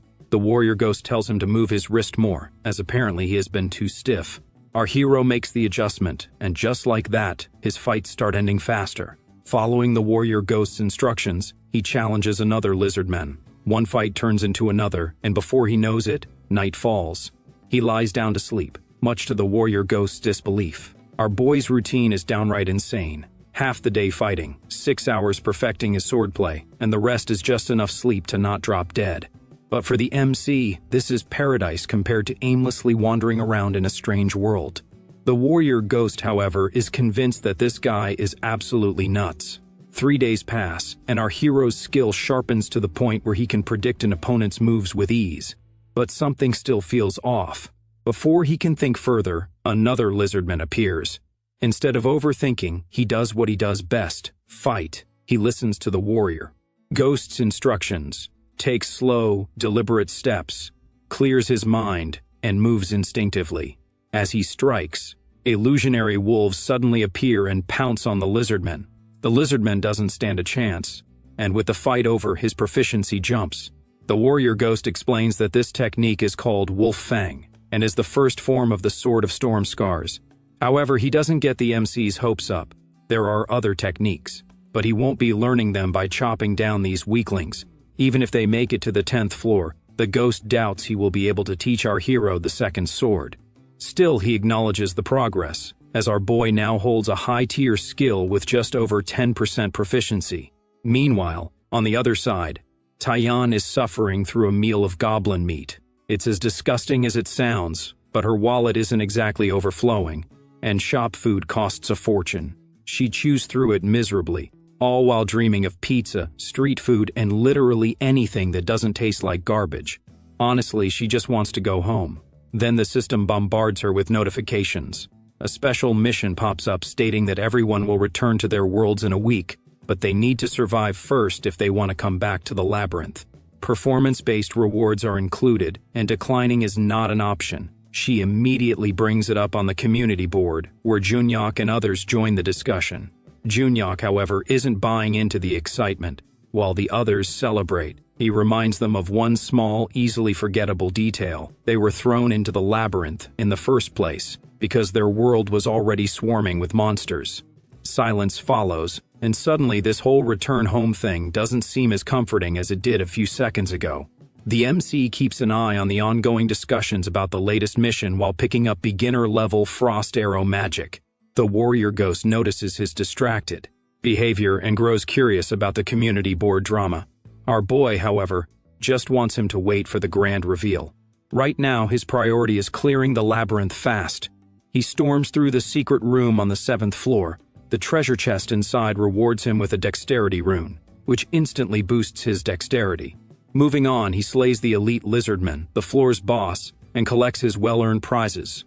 The dirty being's earring, which increases his mana, and as a secret reward, neat leather armor that improves both defense and dexterity. On top of that, he successfully learns basic detection magic with Lilith's help, which currently can only locate objects.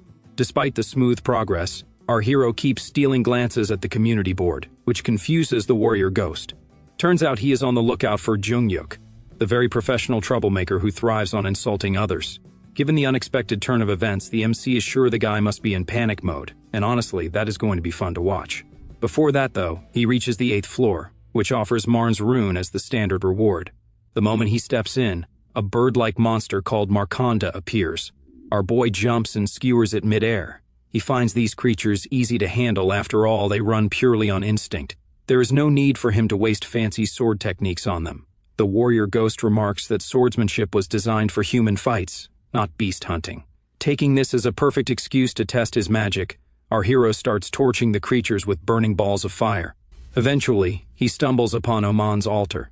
The warrior ghost explains that Oman, the god of trials, enjoys throwing challenges at adventurers just to see them struggle and discover their own strengths. In his opinion, Oman is the ideal god for the MC at this stage. Our boy accepts the trial. Instantly, the surroundings are sealed off by a towering wall of water, and a shadowy figure emerges from the altar and lunges at him. Our boy steps back to assess its movements and immediately notices it is slow.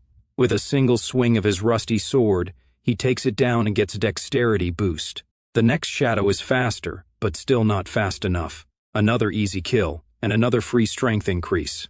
The warrior ghost points out that these trials reflect the strength of 1st and 2nd floor adventurers, which means this is basically a self-evaluation test. Our hero takes this as a chance to see how much he has grown and continues. The 3rd trial increases his intelligence. The 4th boosts dexterity again, and the 5th strengthens him further. By the 6th round, the shadows start using skills. One of them goes for a fierce stab, but the MC counters with frost arrows, shatters its defenses, takes it down, and acquires a mana boost. He then blasts the next shadow with a burning ball and gets a higher strength boost. Finally, he faces a shadow that matches his current level. This time, he mixes things up, first casting a confusion spell, then following up with frost arrows, another clean kill, and another big mana boost. Then, silence falls. He waits, but nothing comes out of the altar. The warrior ghost starts laughing because, apparently, Oman is only allowed to summon shadows up to an adventurer's current floor level. If our boy wants to keep going, Oman has to pay a price, and he doesn't seem too eager. Unlike Rakaratas and Valtazahar, who had no issues pushing our hero to his limits, Oman is acting hesitant. The warrior ghost finds it hilarious. Looks like the MC's uniqueness is making even the gods second-guess themselves. Our boy waits for a moment, then prepares to leave. But just as he is about to move on, Oman pays the price and throws another trial at him. Our boy knows that from here on, the shadows he faces will be from floors he hasn't cleared yet. But instead of feeling any fear, he is excited. As another shadow emerges from the altar, he slices through it. As a reward for completing the 5th trial, his strength increases, his deflection skills sharpen, and his soul attack power gets a nice boost. He welcomes the upgrades but still can't help but wonder what these shadowy figures truly are. The warrior ghost explains that they are past adventurers who either failed their trials, made deals with gods, or simply died and donated their souls to the cause. So, in short, they are the leftovers of history's less fortunate adventurers. Our boy decides to test his abilities on them. He flings a burning ball at the shadow, follows up with a madness spell, and then fires frost arrows for good measure. The 10th trial ends and grants him yet another strength boost. At this point, he starts noticing a pattern. These shadows aren't just godly playthings. They each have their own unique fighting styles. As he moves past the 12th floor, things start getting interesting. The shadows begin using various skills, but in their rush to be fancy, their movements turn clumsy. By the 15th floor, however, things change, and the shadows now match or even surpass his stats. Unfortunately for them, our hero still has more tricks up his sleeve. Burning Sphere, Acceleration, Power Strike, one well-placed combo, and down goes another shadow. His strength, dexterity, and mana all go up. Though these battles don't grant him experience points, his soul attack and stats keep climbing. So basically, he is leveling up without technically leveling up. Then comes the 18th floor Shadow. He swings his sword, expecting another clean hit.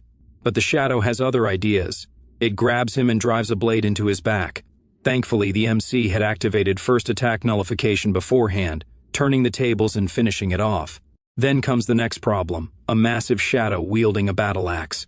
Our boy blocks the hit with his swords and barely holds on. The system informs him that this one is undefeatable, but our hero doesn't back down. He has been through too much nonsense to quit now. The Shadow swings its axe and activates Assault, a skill that forces its user into a wild, uncontrollable attack. The downside is that it leaves their back completely exposed. The MC, being no fool, takes full advantage, accelerates forward, lands a power strike, and finishes the job with a well-placed stab. Before he can even shake off the exhaustion, the 20th floor Shadow appears and activates complete victory. But our boy isn't defenseless. He has resilient mindset. The Shadow charges and he deflects. So far, so good.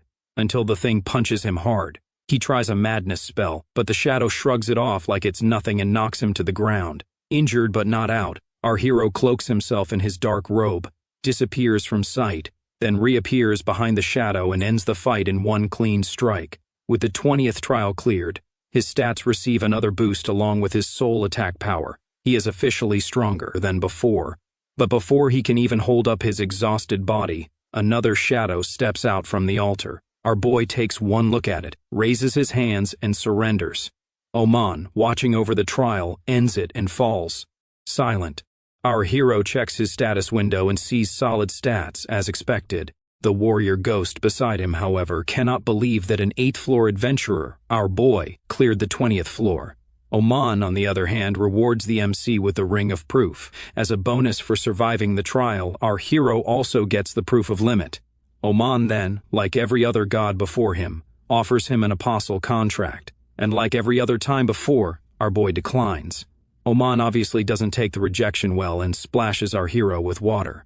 Still, our boy walks away with a sense of accomplishment, as his current limit is officially above the 20th floor. He also decides to flex a little and post about the trial on the community board.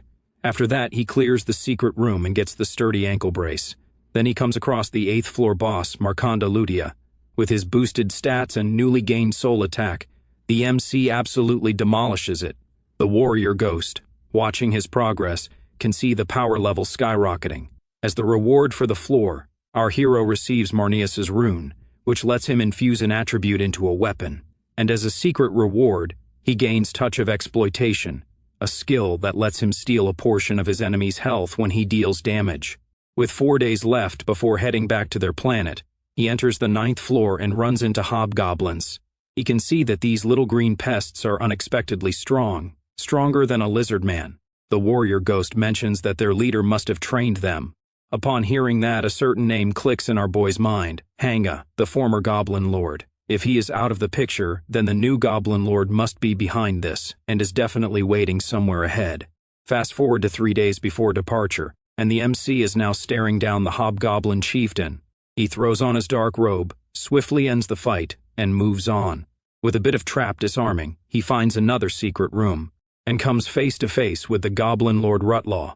Rutlaw asks if our hero was the one who defeated Hunga, to which the MC gives a nod. But our hero has questions of his own, like why Rutlaw threw the former lord off the throne.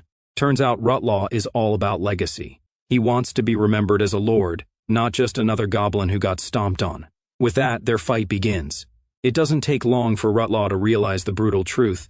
He is hopelessly outmatched. His skills, movement, and swordsmanship are nowhere near our boy's level. But at least he has heart. He gives it everything he has. And seeing that, the MC decides to return the favor. Eventually, Rutlaw falls, but there is no regret in his eyes. Instead, he tosses his spear to our hero as a final gesture of acceptance. With Rutlaw's defeat, our boy earns the Kingslayer title. Now, whenever he faces a Lord King or Monarch, his rewards and stats will get an extra boost. He then visits Lilith, who teaches him Veil of Cover, a skill that lets him hide his presence. After that, he stops by the shop and blows half his money on potions. As for the floor rewards, he claims the Boots of Swiftness as the basic prize and the Frost Sword as the secret reward. Now, it's time for the 10th floor. This time, he has the warrior's quest to take down the one who killed him on this floor. The warrior ghost senses the end of his own journey, and thanks the MC for keeping at least a small part of his existence alive. He even tries to say an early farewell, but our hero just keeps his response to himself. The MC stands before the 10th floor's so-called guardian, a massive ogre. The beast charges at him, but our boy barely even tries as he grabs it mid-rush and finishes it off in no time. With that inconvenience out of the way, he moves forward, disables a trap in a secret room, and claims his well-earned prize, the blue ring. His next stop is the boss room. After dealing with the boss, who also couldn't put up a fight, he stands before the hidden chamber to finally come face to face with the one responsible for the warrior's death. Taking him down will mark the completion of the warrior's quest, but before that, it's upgrade time. He enhances his frost sword with Marneus's rune and the engraved scroll, bestowing it with thunder attributes, which gives it a tiny chance to slow enemies when triggered. With his weapon now slightly cooler, he turns to the warrior ghost and asks about his situation. Apparently the ghost is still technically part of the labyrinth, bound to his grave. But thanks to our hero, he is now sort of free, yet still stuck to the MC because of the quest. Our boy thinks of something and wonders what will take priority, the warrior's bond to the labyrinth, or his bond to him. The warrior ghost, however, just stares at him, obviously confused. Before he can unravel this thrilling mystery, the moment arrives, and the players are being sent back home. Our hero blinks, and the first thing he notices is the scent of grass. He is back, but he is not alone. The warrior ghost is right there beside him, looking completely lost. First things first, the MC heads to a convenience store, though it looks more like a post-apocalyptic mess. The air reeks of 3-month-old spoiled food. Not exactly the homecoming scent he was hoping for. He grabs some canned ham and sweet corn, grills the ham using fire on his ceremonial sword, and eats. Turns out, while labyrinth items technically belong to the labyrinth, players can keep whatever they bring back. However, he wasn't sure if the same rule applied to living beings. And yet, here stands the warrior ghost, still very much existing. As they walk, the ghost stares at cars, buildings, and pretty much everything else like a lost tourist. Our boy gives him a quick rundown, but honestly, he is more focused on the massive rift in the sky, the very thing that dragged him into the labyrinth and is now busy ruining his planet. The warrior ghost senses some weird power from it but needs a closer look. Our hero, however, decides to save the apocalypse research for later. Just then, a monster jumps at him from behind. The MC grabs it mid-air and asks the warrior about it. After some expert, ghostly analysis, the warrior confirms that the creature's master is ridiculously strong, even stronger than Rakarada's. Our boy then burns the monster to ash and moves on. His next stop is City Hall, as instructed by the special quest, with the only condition being to reach it alive. Most people, when faced with a disaster, would have chosen to hide and wait for authorities to save them. Judging by the number of corpses decorating the streets, that strategy clearly didn't work out great. Despite everything, our hero isn't rushing. He is looking for someone. The warrior ghost assumes it must be Junyak or Taiyan, but the MC has someone else in mind. Just then, someone steps into view, the exact person our boy had been looking for. And who is it? None other than Jungen. What a coincidence. Or maybe not, considering. Our hero had been walking around like he had all the time in the world. Jungen offers to team up and head to City Hall together. Our boy gladly accepts the proposal. Jungen takes our hero to a group of other players and introduces him as just a normal mode player. Our boy, on the other hand, sizes up the group and notices that he doesn't recognize any of them. They all look like easy or normal mode players. Basically the kind who scream and run at the first sign of danger. Also, none of them can see the warrior ghost floating beside him, which is probably for the best. Jungen then announces that it's time to move forward, but the players hesitate, worried about the monsters ahead. Jungen promises to protect them, which is all it takes for them to put their faith in him. The warrior ghost, however, is far less impressed. To him, this group is a complete waste of space, except for Jungen, who at least has some combat ability. But what really puzzles him is why someone as capable as the MC is tagging along with this squad of liabilities. Their march is soon interrupted when someone points at a monster. Jungen instructs everyone to stay back and bravely steps forward. Our hero takes one look and can see that it is the kind of monster even an easy mode player can handle. But of course, this world doesn't play by normal rules. Here, only hard mode players can take on something like that. Youngen at least makes quick work of it, stabbing the creature and taking it down with ease. And just like that, a routine is established. If a monster appears, Youngen fights it while the rest of the group cowers in a corner. If another one shows up while he is busy, they start to panic. But then something weird happens. Someone starts picking up rocks and taking out monsters from the shadows. The players assume the monsters have just disappeared into thin air, but Youngen catches on and turns his gaze toward our boy. After all, the MC is the only one who has been completely calm since they first met. But he brushes the thought aside and keeps moving forward while the MC continues playing Guardian Angel from the shadows. The warrior ghost, however, is losing his mind. In his eyes, these people are not just weak, they are an embarrassment. Instead of at least trying to fight as a team, they have decided their best strategy is to sit back and let Youngen do all the work. Our hero finds it rare to see the warrior ghost this furious. To calm him down, he points out that technically he is the odd one here. The others have chosen the easy labyrinth, so expecting them to act any differently isn't right. But the warrior ghost is stuck on something else. He has never heard of the labyrinth being divided into different modes. The MC then explains the concept to him. The warrior ghost, of course, is baffled. His theory is that someone ridiculously powerful must have made multiple copies of the original labyrinth, which sounds like an insane amount of effort. The bigger question is the reason. Whoever did this isn't just powerful, they have to be on a whole other level, probably above even the gods. Our boy has a weird feeling about all this. The monsters they have encountered so far are too weak. If someone really wanted them dead, they could have just sent a high-level monster right from the start. Instead, it feels like they are being monitored, and their progress is deliberately controlled. The warrior ghost has mentioned in the past how gods love watching mortals struggle. Honestly, our boy wouldn't be surprised if that is exactly what is happening. The ghost wants to hurry to City Hall, but the MC insists on sticking with the group. Not because he particularly cares, but he just doesn't want to get involved with those who have no real chance of survival. Well, except for Youngen. If the others die, Youngen will take it hard. And our hero already knows how that plays out. In his past life, Youngen led a group to City Hall only to be the sole survivor. The streets are a nightmare, swarming with monsters while the unlucky survivors hide wherever they can. Night falls, and they are eating monster meat. Our boy, on the other hand, is enjoying ham like he is on a picnic. Then a guy comes up to him with all the confidence and entitlement in the world. Lee Changok, leader of the Athens Guild, demands the ham as if it is his birthright. When the MC doesn't hand it over, Changok drops a threat that he will kill our hero once they return to the labyrinth. Our boy, however, points out the small detail Changok seems to be overlooking. There is no guarantee he will even make it back. After all, as the MC remembers from his past life, this very guild strutted around like kings of the labyrinth, only to get wiped out on their second run. Changok's face twists in rage, and he throws a punch. But before his fist can land, Youngen steps in and catches him mid-action. Youngen, having had enough of the guy's talking, grabs his mouth and punches him straight in the face. He makes it very clear that Changok can believe whatever he wants, but if he steps out of line again, he won't be part of this squad anymore. That night, Youngen stands guard while everyone else sleeps. Our hero approaches him and brings up how some of the players are terrified of him. Not that they are wrong to be. Youngen, however, doesn't care. Their fear is necessary. If they don't listen, they will die. Simple as that. Besides, keeping them in check has its perks, and he actually thanks the MC for the opportunity. Our boy, however, doesn't get it. Youngen could have reached City Hall alone without any problem. As a hard mode player, he should have known better than to waste time on people doomed to die. The survival rate is 1%, which means saving someone weak is just a temporary delay before they meet their inevitable fate. Youngen's anger flares for a moment. But as he looks into our hero's eyes, a thought strikes him. This guy has seen far too many people die. And one is now obvious. The MC isn't just some normal mode player pretending to be tough. Morning comes, and Youngen kicks everyone awake. They have a city hall to reach after all.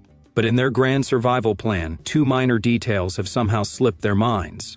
First, the monsters only attack people heading toward City Hall. Second, anyone traveling alone has either already made it or is now monster food, which explains why the roads are suspiciously empty. Then, just to make things worse, 3 monsters block their path. Youngen orders everyone to run. He knows that he can probably handle 2, but 3 are way too many.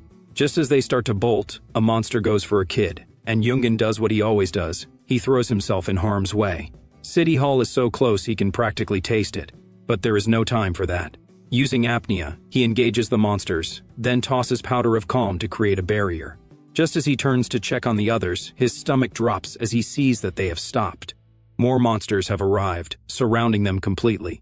The players look at Jungen with eyes filled with fear and a touch of hope because obviously, he is supposed to pull some miracle out of nowhere.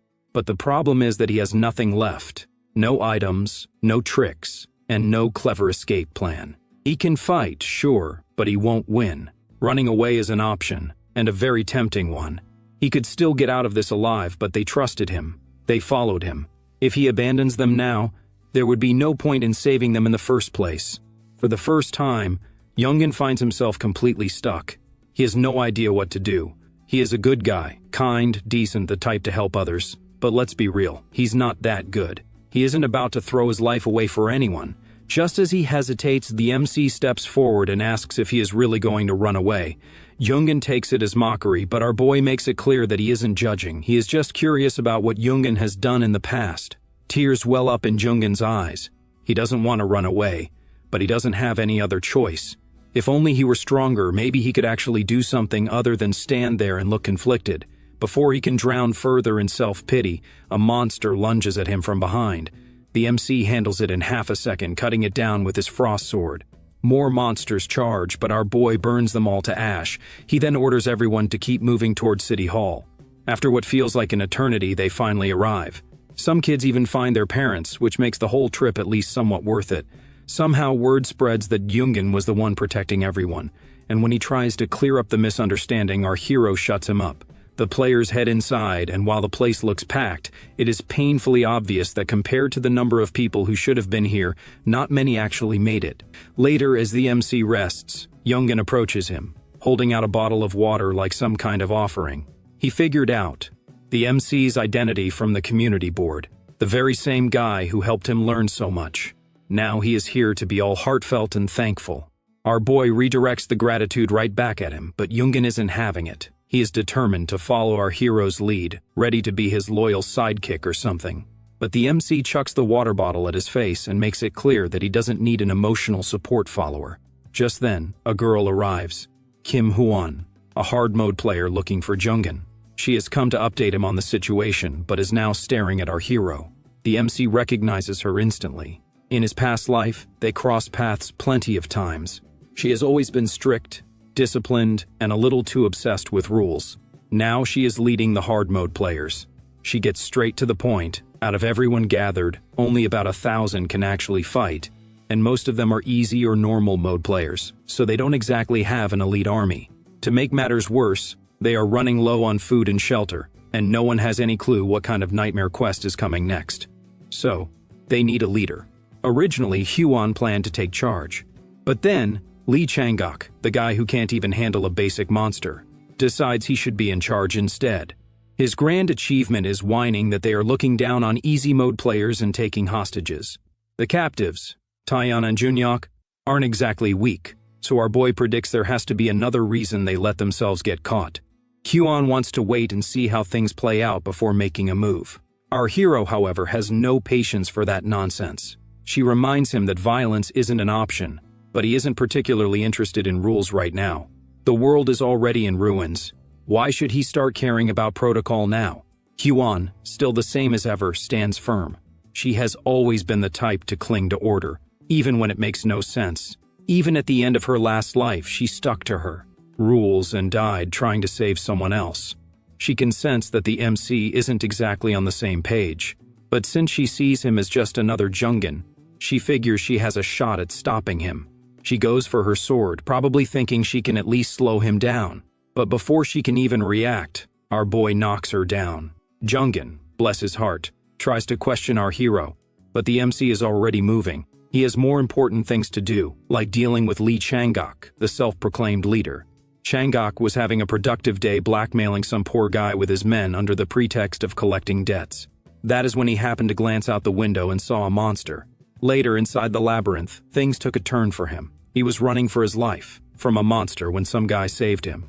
Instead of being grateful, Changok did what any self-respecting scumbag would do. He killed his savior and stole his stuff. In a place like the labyrinth, where there is no law, no order, just survival of the most shameless, Pushing someone over the edge is child's play. By now, Changok has already lured high-level players to his side, keeping them in check with a mix of violence and bribes. Toss a bone here and there, and suddenly people forget they have morals.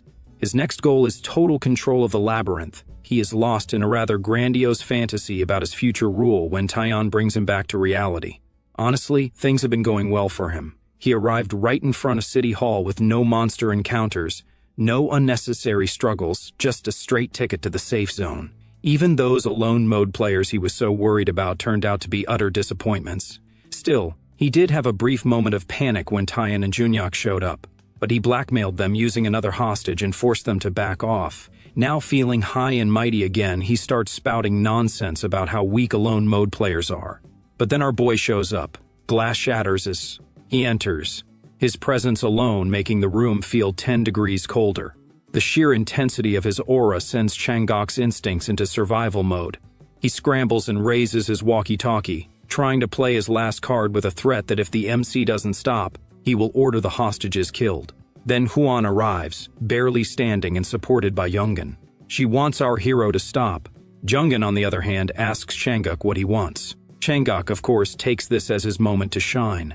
He lays out his brilliant terms to guarantee his safety and authority, and in return, everyone gets to live. Huan, however, doesn't think an easy mode player should hold so much power. But Changok argues that leadership is about experience, not strength. He did manage one of the labyrinth modes after all. He is so busy inflating his own importance that he fails to notice our boy until he takes the walkie-talkie right out of his hands and crushes it. Poor Changok has made a critical miscalculation. When you spend all your time stepping on people, don't be surprised when someone steps back. Still, he isn't out of tricks yet. He clicks a remote in his pocket and triggers the ceiling traps. Stone pillars come crashing down on the MC, and Changok allows himself a victorious smirk. Even if our hero survives, he has to be at least a little injured. Except when the dust settles, our boy comes out safe and sound. Changok starts to panic, summons his men, and orders them to kill our boy. The MC simply draws his frost sword. Huan makes a weak attempt to intervene, but our hero makes it clear there is no need to play nice. These people aren't worth saving. And so, he cuts them down and starts stepping closer to Changok. Sure, Taiyan and Junyak might have struggled against so many enemies, but our hero is built different. The players outside the building are dying of boredom. Among them is the warrior ghost, resting like he has all the time in the world. But finally, something worth watching happens as the MC appears on the edge of the building, holding Changok by the head. The others stare, absolutely stunned. Unlike them, the warrior ghost is thrilled. Finally, some real entertainment. Changok trembles, just one step away from a rather unfortunate drop. He barely manages to stammer out a question about our hero's existence. But the MC only feels a little bad for him. After all, this is the second time he is going to kill him. Not that Changok gets to process that thought for long. Our boy crushes his head and tosses him off the building. The watching players immediately lose their minds, shouting accusations of murder at our hero. The MC, however, finds himself wondering how he even managed to kill Changok in his past life. Back then, he was just an average player crawling through easy mode. While Changok practically owned the battlefield, it had taken him months of struggle, surviving the labyrinth, getting stronger, and barely scraping by to finally beat him. And now it's almost too easy. Yungan approaches the MC and warns him that things are about to get tougher. Apparently, Huan and the others are already whispering about him, but our boy doesn't care. Soon they won't have the luxury to keep running their mouths. Meanwhile, over on the other side, some men are making a grand show of protesting against our hero. To them, he has to be punished because he is dangerous, and civilization will crumble if he isn't stopped. Huan, who is already exhausted, points out the obvious. The MC fought all those players alone, and yet they want her to deal with him. That doesn't make any sense. One of the men insists they cannot just let our boy run around turning this world into his personal battle arena. They need to stop him and enforce some kind of law. Huan had thought these guys, who proudly call themselves congressmen and civic leaders, might actually have a plan. Instead, they turn out to be utterly useless.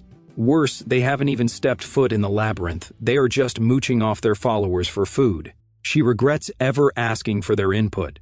Now, she has a different problem, figuring out a way to keep our hero in check, without getting herself, or anyone else, killed in the process. Before she can dwell on that depressing thought, a system notification pops up. In 12 hours, the first wave of monsters will begin. Defense zones are set up at the north, south, east, and west of City Hall, and they have to defeat the enemies to protect the area. Immediately, panicked players flood the room and bombard Huan with questions. She calms them down, then notices that the so-called congressmen have quietly disappeared. Outside, our hero has also received the update. He trusts Huan to handle things as she has done it before in his past life, and hopefully, she hasn't suddenly become incompetent. Nearby, he spots Taeyeon and Junhyuk. Junhyuk offers a polite thanks, and it turns out they both can see the warrior ghost. As they talk, the MC's gaze lingers on Taeyeon. She is young, and it is obvious she is scared of him. Pushing that aside, he cuts to the chase. They discuss the upcoming battle, and then he orders them to draw their swords. He starts with Junhyuk, whose fighting style can best be described as reckless enthusiasm with a death wish. Then there is Taeyeon, who is far too timid for his liking. Our boy doesn't want them dying some pathetic, avoidable death. So, he decides to test them the best way he knows. He offers them a duel. Junhyuk hesitates, as obviously there is no point in fighting someone leagues ahead of him. But our hero reassures him that the skill he will use adjusts their stats to match the weaker opponent, and he won't activate any abilities either. Not that it matters because this isn't a request. Junhyuk finally accepts, feeling determined to prove he isn't weak. Taeyeon, on the other hand, thinks the whole thing is completely insane, which to be fair isn't entirely wrong, but Junhyuk sees this as a golden opportunity. Normally he wouldn't stand a chance against the MC, but with the stats equalized, there is a tiny chance, and honestly, that is good enough for him. Junhyuk charges at our boy, his sword swinging with all the confidence in the world, only for our hero to bat it away. A sharp pain hits Junhyuk's shoulder as the MC's blade slices through, and before he can even process it, another set of blows follows. Junhyuk tries to block. Really, he does. But he fails. Our boy whispers that Junhyuk should just admit he is weak. Naturally, Junhyuk's pride won't allow that, so he goes for another desperate attack but is smacked down even harder. He hits the ground, and our hero doesn't even give him a moment to collect himself. He stabs his sword into the ground beside him. In his eyes, Junhyuk might be strong here, but in alone mode, he would be monster food in under a few minutes. He also recalls that in his previous life, Junhyuk had died before they even had the chance to meet. Junhyuk, on the other hand, is lying there, his brain struggling to process the massive difference in their abilities. Seeing this, the MC decides that they will just keep fighting until he finally gets it. Half an hour and a lot of bruises later, Junhyuk crashes to the ground once again. But this time, reality is properly kicked in. He knows exactly that he stands at the very bottom. He finally admits defeat, and our boy claims his victory. Next up is Taeyeon. The second our hero turns to her, she starts shaking and surrenders before he even lifts his sword. Unfortunately for her, giving up before the fight even begins isn't an option. Unlike Junhyuk, her problem isn't raw strength, but that she doesn't believe in herself. So to prove a point, the MC rushes at her and wants her to block his attacks. She manages to do so, but barely. She even swings back. Our boy spins and counters, expecting her to crumble, but she blocks again. Even Junhyuk notices that despite flailing like a beginner, she is actually holding up pretty well. Our hero finally grabs her shoulder and shoves her to the ground, ending the match. He tells her she is stronger than she gives herself credit for, but that doesn't mean she should let it get to her head. With that, their training session is over. From then on, the MC teaches them proper skills and strategies to survive the labyrinth. By the time night falls, he wraps up the lesson and tells them to share the knowledge with the other players. Before parting ways, he adds a simple but important warning: don't die. Their reaction is weird. They exchange a glance, and our boy questions their look. Turns out they expected him to be some ruthless, heartless brute, but instead, he is kind of nice. Well, that is their problem. With that, they split up. Our hero opens the system to check that just over 6 hours remain until the wave begins. Meanwhile, Huan is drowning in paperwork and looks like she is losing her mind.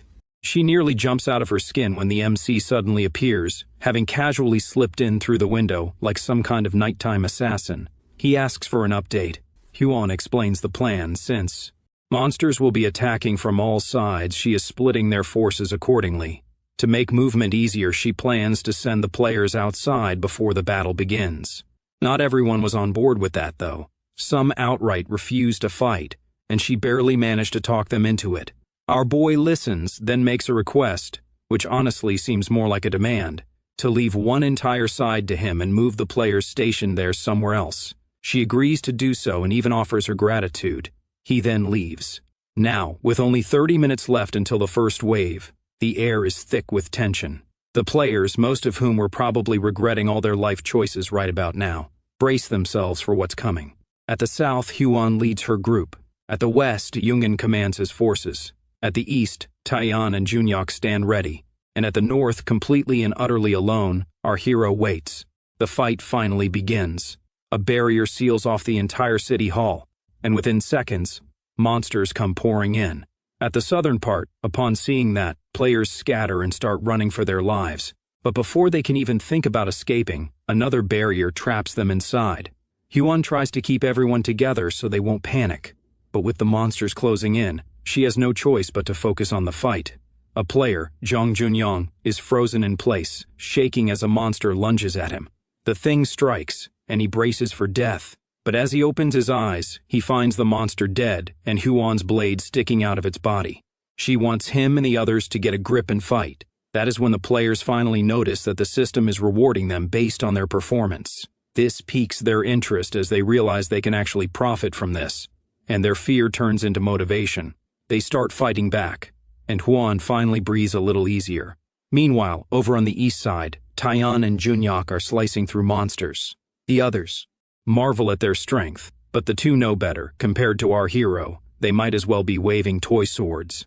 Speaking of our boy, he is busy handling the north side alone and doing a damn good job of it. Even the warrior ghost beside him seems bored because it's too easy for him. When he is done, he tries breaking through the barrier but fails. With no other choice and zero concern, he decides to relax and wait for everyone else to finish their jobs. Eventually, the other groups manage to clean up the mess, and the system announces the quest is complete. Rewards will be given once they return to the labyrinth. But before anyone can pat themselves on the back, a new message pops up announcing a second wave is coming. A single monster steps out of the rift. A confident player rushes in, trying to finish it off in one swift strike, only to land his attack and realize that it did absolutely nothing. In a blink, the player is brutally killed. Then, the monster roars, causing chaos, and players start to run for their lives. Jungen attempts to stop them, but as he turns around, the monster swings its weapon, and a whole chunk of players are gone. Meanwhile, on the north side, the MC is literally sitting on the very same type of monster, dead beneath him. He watches the chaos through the barrier. The players on the other side clearly want to get to his side. The barrier doesn't stop him from leaving his area, so he heads toward the rift. He slaughters the monsters spilling out. Then, the system hands him a new mission. Destroy the Black Swamp's blood vessel. He eyes the thing. It's smaller than the one in the sky, which means this won't solve the core problem, but at least it will cut down the monster numbers. He grips the ceremonial sword and stabs it right through, and a new monster appears. The monster slams the MC into the ground like it's trying to plant him there permanently. Its strength is no joke, according to the ranking system. The smaller the number, the deadlier the beast. The ones they had fought before were child's play compared to this 6-digit high-rank nightmare. Before our boy's regression, humanity had been nearly wiped out by these ranked monsters. Back then, he had barely managed to take this one down after 3 retries. But this time, he is going to make sure things go a little smoother. Our hero doesn't waste time. He goes full offensive, striking the monster again and again until he finally gets a clean stab in. Thanks to his attack nullification, the beast's retaliation might as well be a light breeze. Then, just to make things worse for the poor thing, he freezes its claw. And for the grand finale, he shoves both his ceremonial and frost swords straight through its mouth, tossing in a burning ball for good measure. An hour later, he drinks a potion as the monster is finally down. With that done, he moves on to destroy the Black Swamp's blood vessel with frost magic, finishing the quest. Another quest notification pops up, which means someone else also completed the mission. Over on the south side, Huan has somehow managed to kill the monster as well. After watching countless people die, those who initially ran away finally realized that running doesn't really work when the entire world is trying to kill you. Unfortunately, most of them had already learned that lesson the hard way. Huan, feeling the weight of her failure, cries, regretting that she hadn't been a better leader. As the barrier fades, her first thought is, our boy. There is no way he could have handled something this strong alone, no matter how absurdly skilled he is. So dragging her injured self forward, she orders the others to follow her north to help him. She isn't about to lose an asset like our hero. Not when he is the closest thing they have to a one-man army. But just as she pushes forward, the MC shows up instead. The system congratulates them on their survival. In 2 days, they will return to the labyrinth. Out of the massive number of people who started, only 30,000 are still standing. Huan, still drowning in guilt, wants our boy to take over as leader. But he knows better. He isn't exactly leadership material. And honestly, people would rather follow her than someone like him. He wants her to remember the brutal truth that she cannot save everyone. But at least the survivors know she fought with everything she had. As they look to her for guidance, she straightens up, giving a speech about survival and rallying them for whatever nightmare comes next. As our hero gets ready to leave, Junhyuk and Taeyeon show up, not thrilled about splitting up. They thank him for helping them grow stronger and promise to keep training because if this mess has proven anything, it's that they desperately need it. Huan and Yoongun are there too, hoping to see him again. The MC doesn't mind that either. With that, he turns and steps back into the labyrinth, ready for whatever fresh disaster awaits. Our boy stands before the 10th floor's boss room, but before getting down to business, he gets to collect his well-earned rewards. The system hands him bonuses for wiping out the monsters on their planet and offers him points and numbers, which he can convert into gold, stats, or skill. Competency. The exchange rates for gold are disappointingly low, and since it is something he can grab whenever, he considers putting some into stats. But with his current balance, it wouldn't do much. The real prize is skill competency, which usually takes ages to improve. By boosting it by 20%, a skill might evolve into something new, sometimes significantly, sometimes, well, barely noticeable. He then turns to the warrior ghost and asks what would happen if he leveled up his Sword of Stormscar skill. The ghost, who has been stuck in deep philosophical thinking mode since their return, doesn't have an exact answer but insists that improving his physical body first would be the smarter move. The MC then opens his status window, only to be greeted by a chaotic mess of options. One thing that catches his eye is magic. He decides to dig deeper and heads to the 9th floor safety zone, spilling everything to Lilith. When she hears he can boost his competency level by 50%, she looks like she just heard the dumbest thing in existence. She immediately warns him not to share this with anyone, unless he wants to get assassinated. Apparently, the stronger one's magic competency, the more useful it becomes. Right now, his competency is so low that even beginner-level spells are out of his reach. Magic in the labyrinth has different levels, but how much of it one can actually use depends on competency. Normally at 20%, someone can squeeze out the full potential of basic spells but only half the power of beginner-level ones. At 40%, they can finally use beginner magic properly. And at 60%, they can control intermediate-level magic like a pro. Now it's decision time. First, our boy spends 100 points to boost his detection skill by 10%. By using it, he can see enemy weaknesses, hidden rooms, and even get occasional helpful insights from the system. With the rest of his points, he levels up magic and unlocks magic acceleration and magic explosion. Now he can actually control elements like fire, ice, and wind without looking like a total amateur. He decides to test it on the burning ball and notices it's now bigger and great for intimidation. He uses acceleration magic on it and sees that it not only moves faster, but also hits harder. Then he experiments with frost arrows, shattering them into sharp fragments using magic explosion. Now onto the main event, the 10th floor boss, the ogre fighter. Our hero launches his burning ball and cranks up its speed with acceleration magic. The flames engulf the ogre, but of course, he isn't done yet. He throws in a confusion spell to mess with the beast's movements, then drops a magic explosion on it. Not satisfied, he continues the onslaught with burning balls, frost arrows, and another explosion for good measure. The ogre never stood a chance, and with that, the fight is over. His reward is the ogre ring. After getting his business done there, he speculates that he might just cruise through the 20th floor using magic alone. The warrior ghost finally snaps out of his deep thoughts and agrees. When the MC asks what has been on his mind, the ghost reveals he was thinking about the rift that appeared in our boy's world. That gets our hero's full attention. Someone destroyed their world, and he needs to know who. According to the warrior ghost, there are some rare individuals who somehow manage to cheat death and come back stronger. Once someone reaches a certain level, they shed their mortal status and become transcendental beings. While they gain incredible strength, it comes with a downside. They cannot just recharge like a battery. Once their power is used up, it's gone. Only after proving themselves and being assigned a domain do they finally upgrade to full-fledged gods. But not all higher beings play by these rules. There are the old gods, ancient, nameless entities who can interfere in mortal affairs without any penalties. Unlike transcendental beings who have to be careful with their power, the old gods don't. The warrior ghost has never seen them and only heard about them through rumors and scattered records. Apparently, they vanished ages ago after some war between transcendental beings. But right now, our boy is more focused on the invaders trying to destroy his world. Their reasons remain a mystery, but according to the warrior ghost, they cannot afford to send their strongest fighters. Well, supposedly, because our hero still remembers the apostle they sent back then, someone so powerful even Taion couldn't defeat. While conversing, they finally reach their destination, and the warrior ghost demands the MC kill the enemy already. Our boy enters the room and encounters the sage ogre, who makes it clear that he has no intention to throw a punch. Instead, he asks for a final chat before his inevitable demise.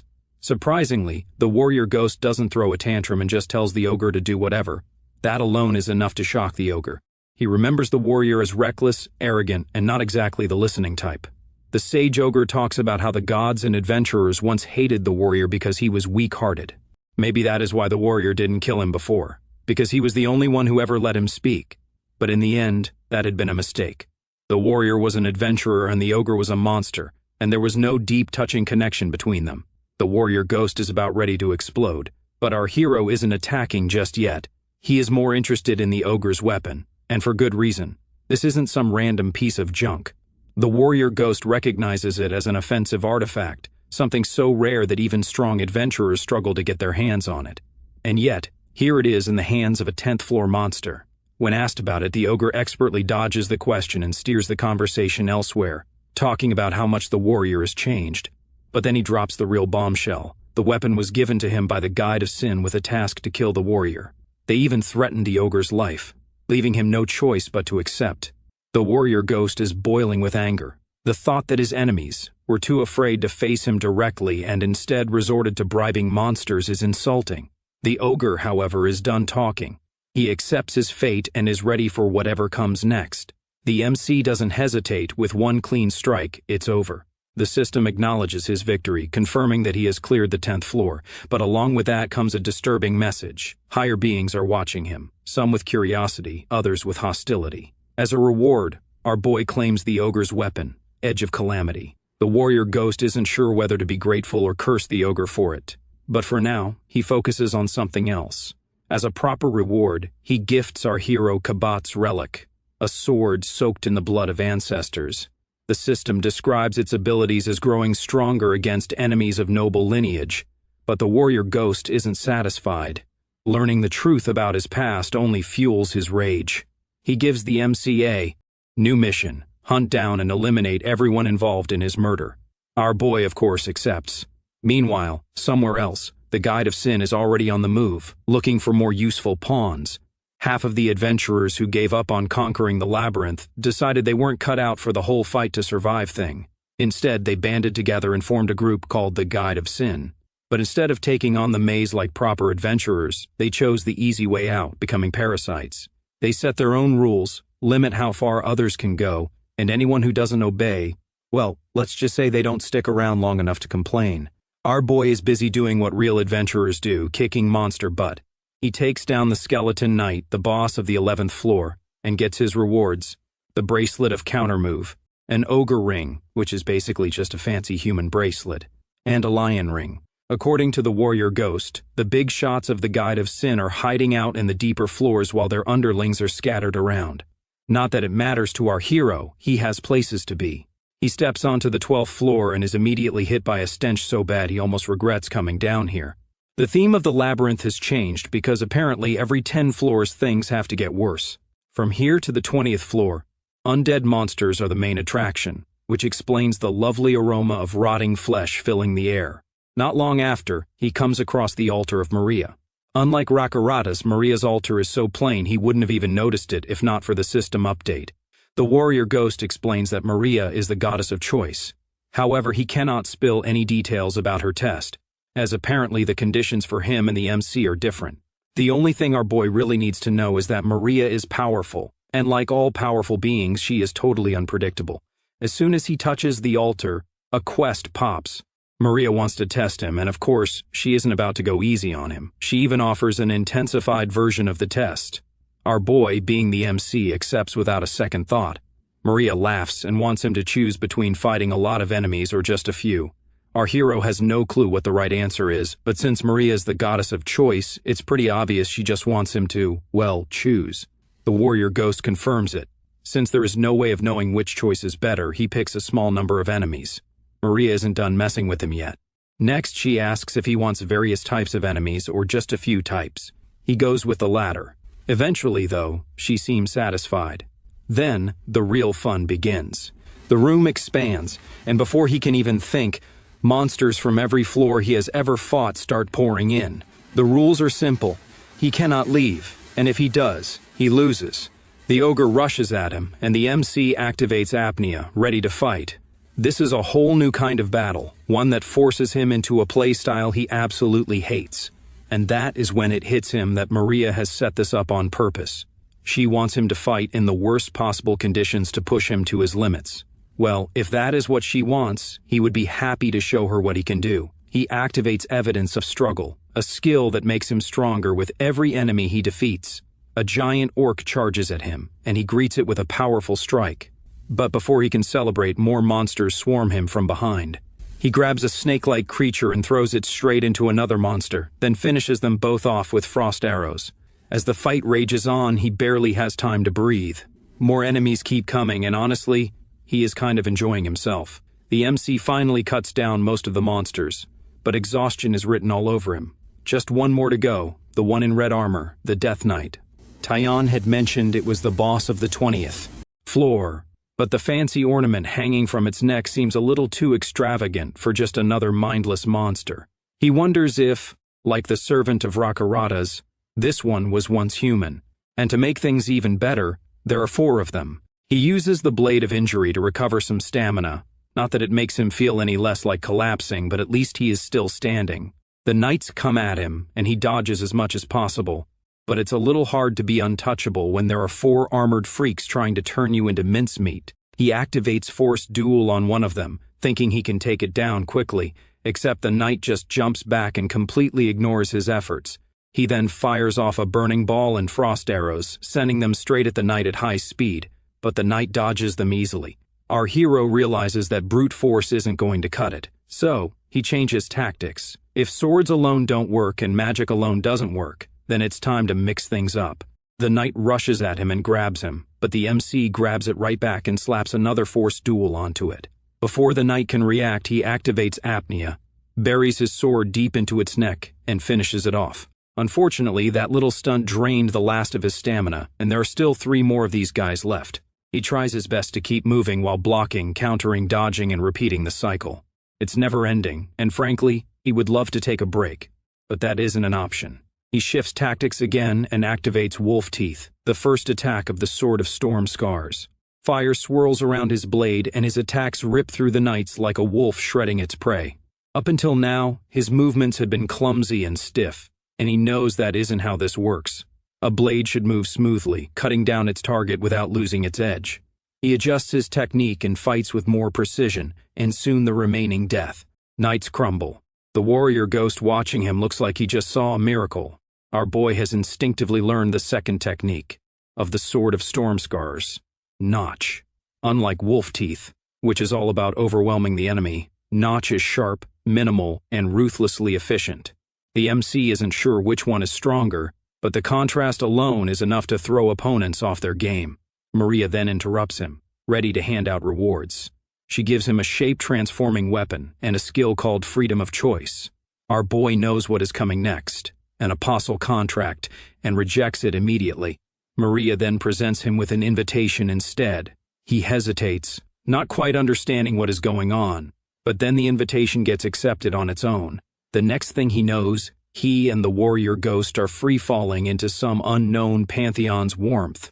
Our hero and the warrior ghost drop into total darkness, and the ghost instantly starts trembling like a scared cat. He just cannot believe Maria actually dragged them there. Our boy, on the other hand, stays calm and looks around until he spots a shrine. He walks right in, And the ghost, who is still freaking out, warns him to stop wandering around like a fool.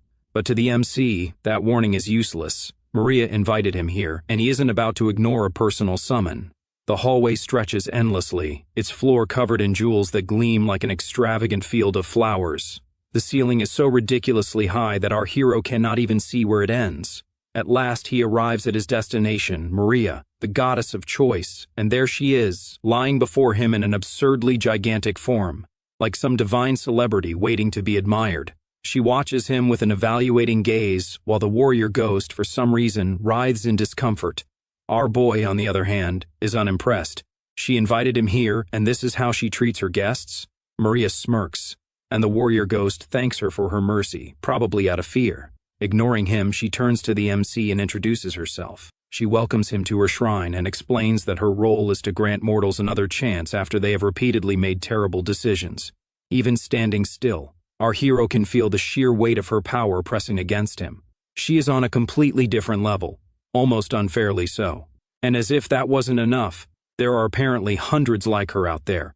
The warrior ghost asks for permission to speak. When Maria grants it, he questions how she managed to summon them, considering it should be impossible. Maria dismisses it as god-level business, something beyond their comprehension. The real reason mortals aren't usually invited is that they simply aren't worthy.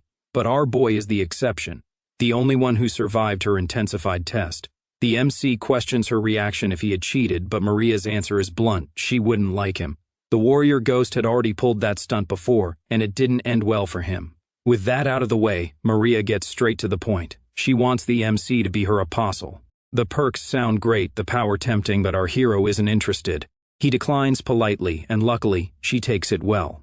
Since he has her attention, our boy decides to ask something that has been bugging him. How much do the gods actually know about him? Maria reveals that they are aware this isn't his first time here.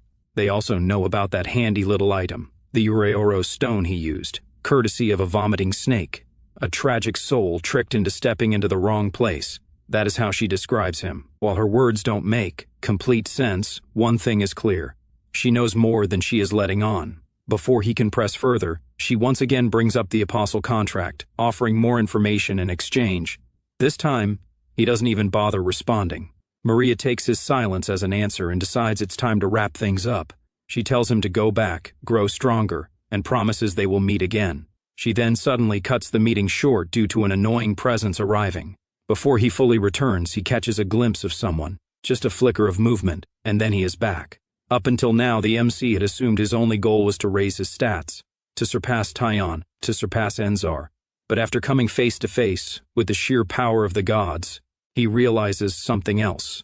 If the other worlds are nothing but illusions, and if this so-called real place holds the key to ultimate strength, then he wants to see if he can fight the gods.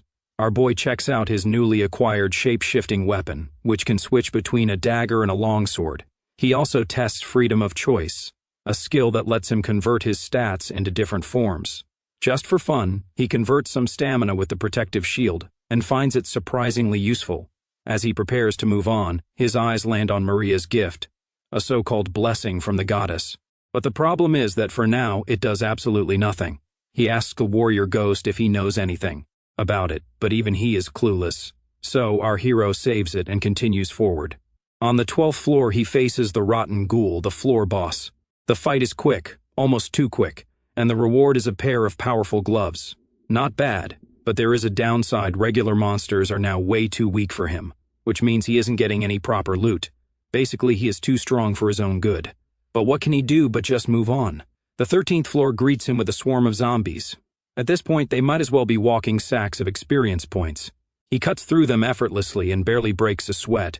But just as he steps outside, his senses tingle. Something or someone is up in the sky. Before he can fully process it, a figure drops down dramatically. It's Rabiz Ida, an adventurer just above level 40. The MC takes one look at him and immediately knows that this guy is stronger. Rabiz introduces himself as a member of the Guide of Sin and then, out of nowhere, pulls out a massive horn and blasts it. Monsters start swarming in.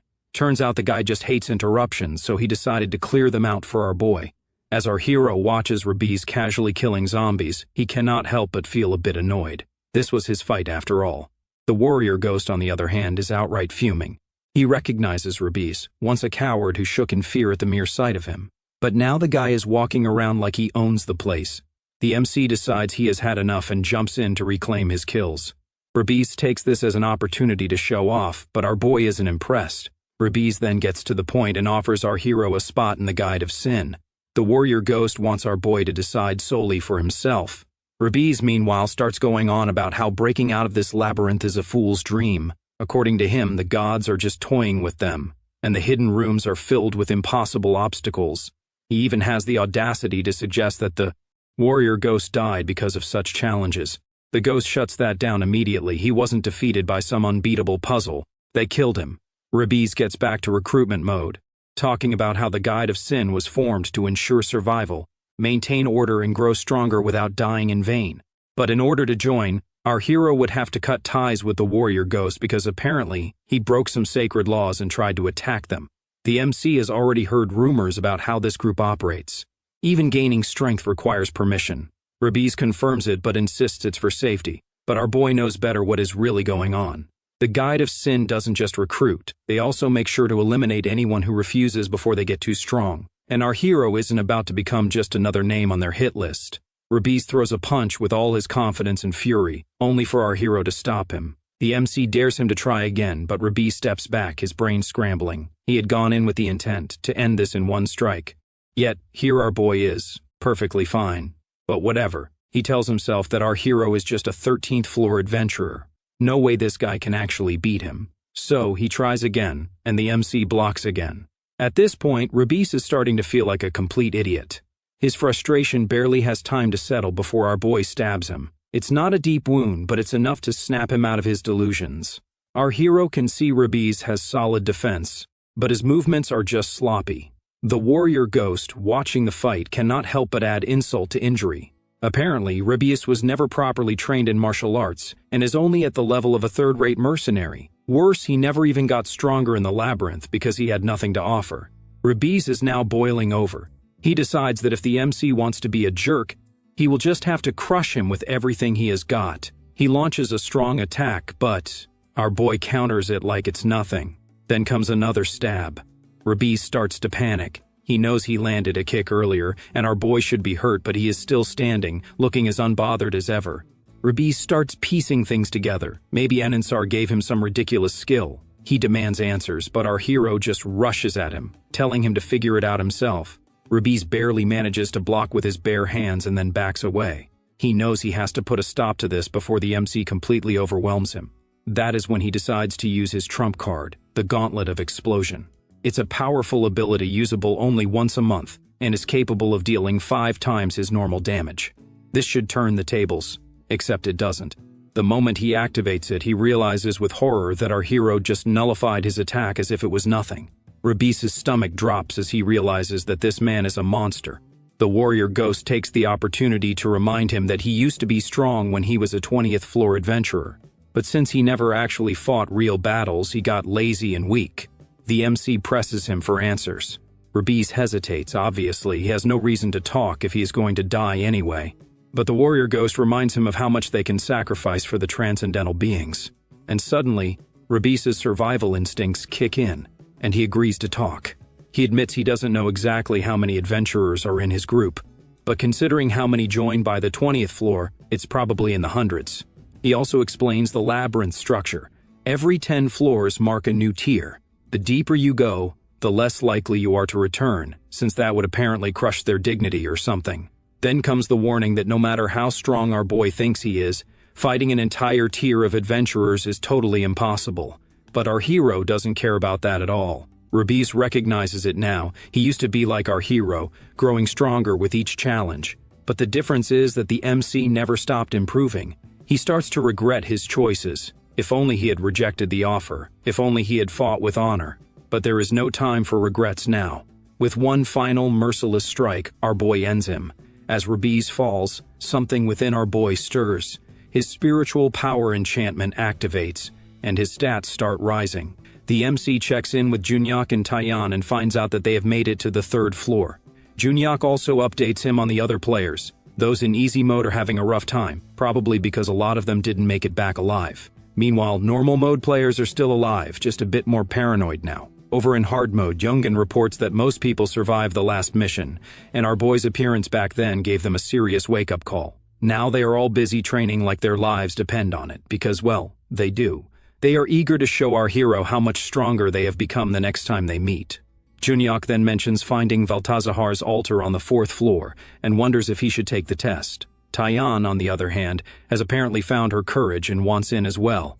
The MC notes how much they have changed, especially Taeyeon, who has gone from hesitant to bold. He tells them that their trials will be different from his, so he isn't much help here, but if they want to, they surely can go ahead with the trial. He then heads back and asks the warrior ghost about Valtazahar's trial.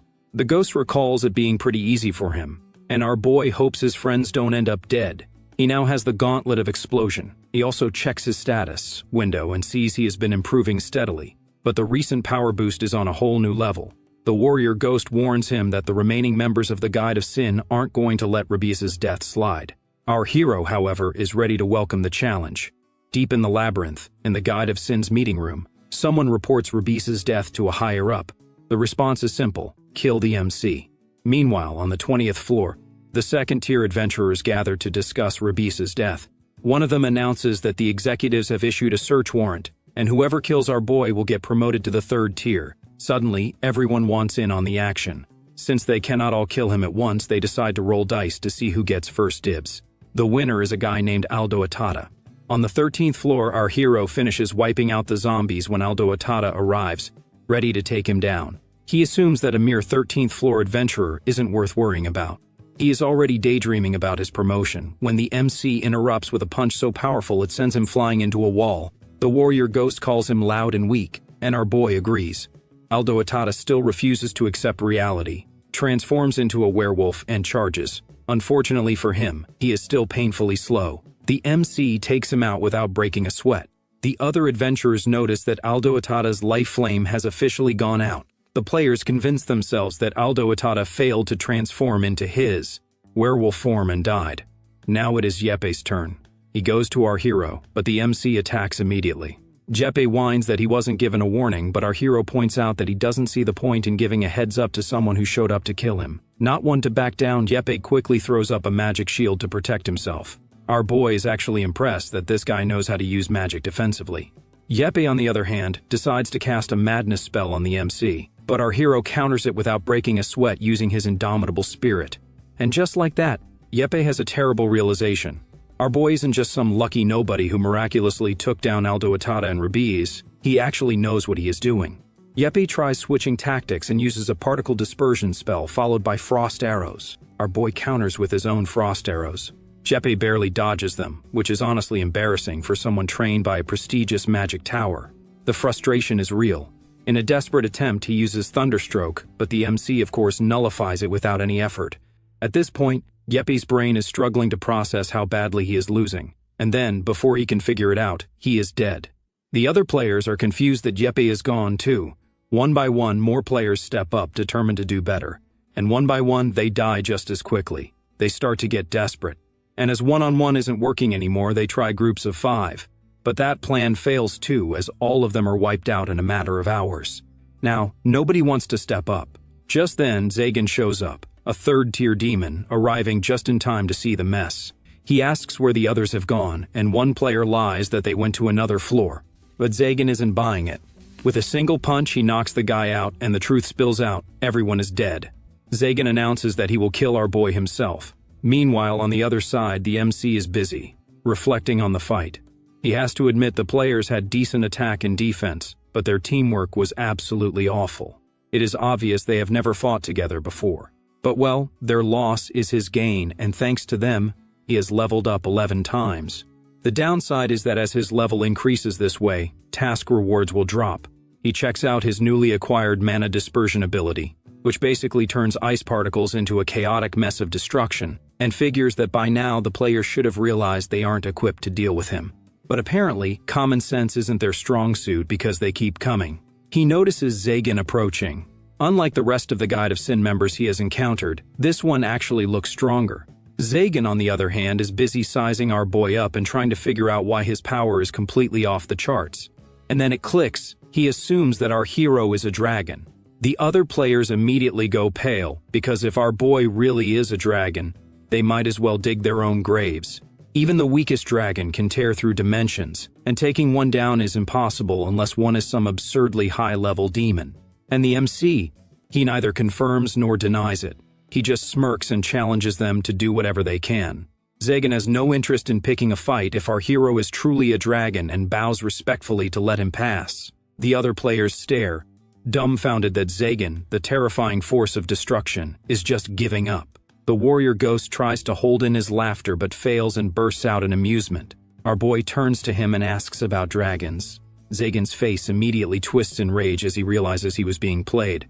With fury bubbling inside him, Zagan activates Decoravia's distorted vegetation and sends thick roots to grab the MC. But our hero burns through them with a fireball. Zagan then summons Decoravia's raven spirit, and a swarm of shadowy birds surrounds our boy. He starts slashing through them, but there are just too many. As he struggles, he realizes he didn't even know magic could create creatures like this. The warrior ghost explains that of course he wouldn't know, as his magic comes from the gods and is completely different from the versions demons use.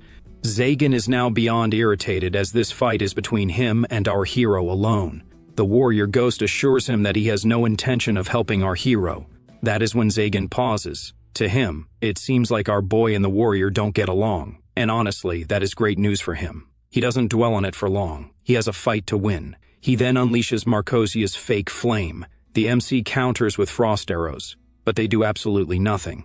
So he uses attack nullification. Zagan freezes, as he had no idea such a skill existed. But then, after using it a second time, our hero actually takes damage. That is all the proof Zagan needs that this guy also has no clue how his skills work. He prepares his next move, Nibiru's Despair, a black magic spell that strikes at the very core of the mind. A dark void swallows our boy and traps him. The warrior ghost mentions that black magic is absurdly difficult to counter at first. Even he struggled when he faced it, but he also knows very well that the MC is built different. And sure enough, our boy shatters through the magic and expresses interest in learning it himself. Zagan is now furious beyond anything, and he summons the raven spirit again. Our hero sees that each bird is weak, but their overwhelming numbers make them a problem. He uses repulsion and sends a shockwave that blasts them away.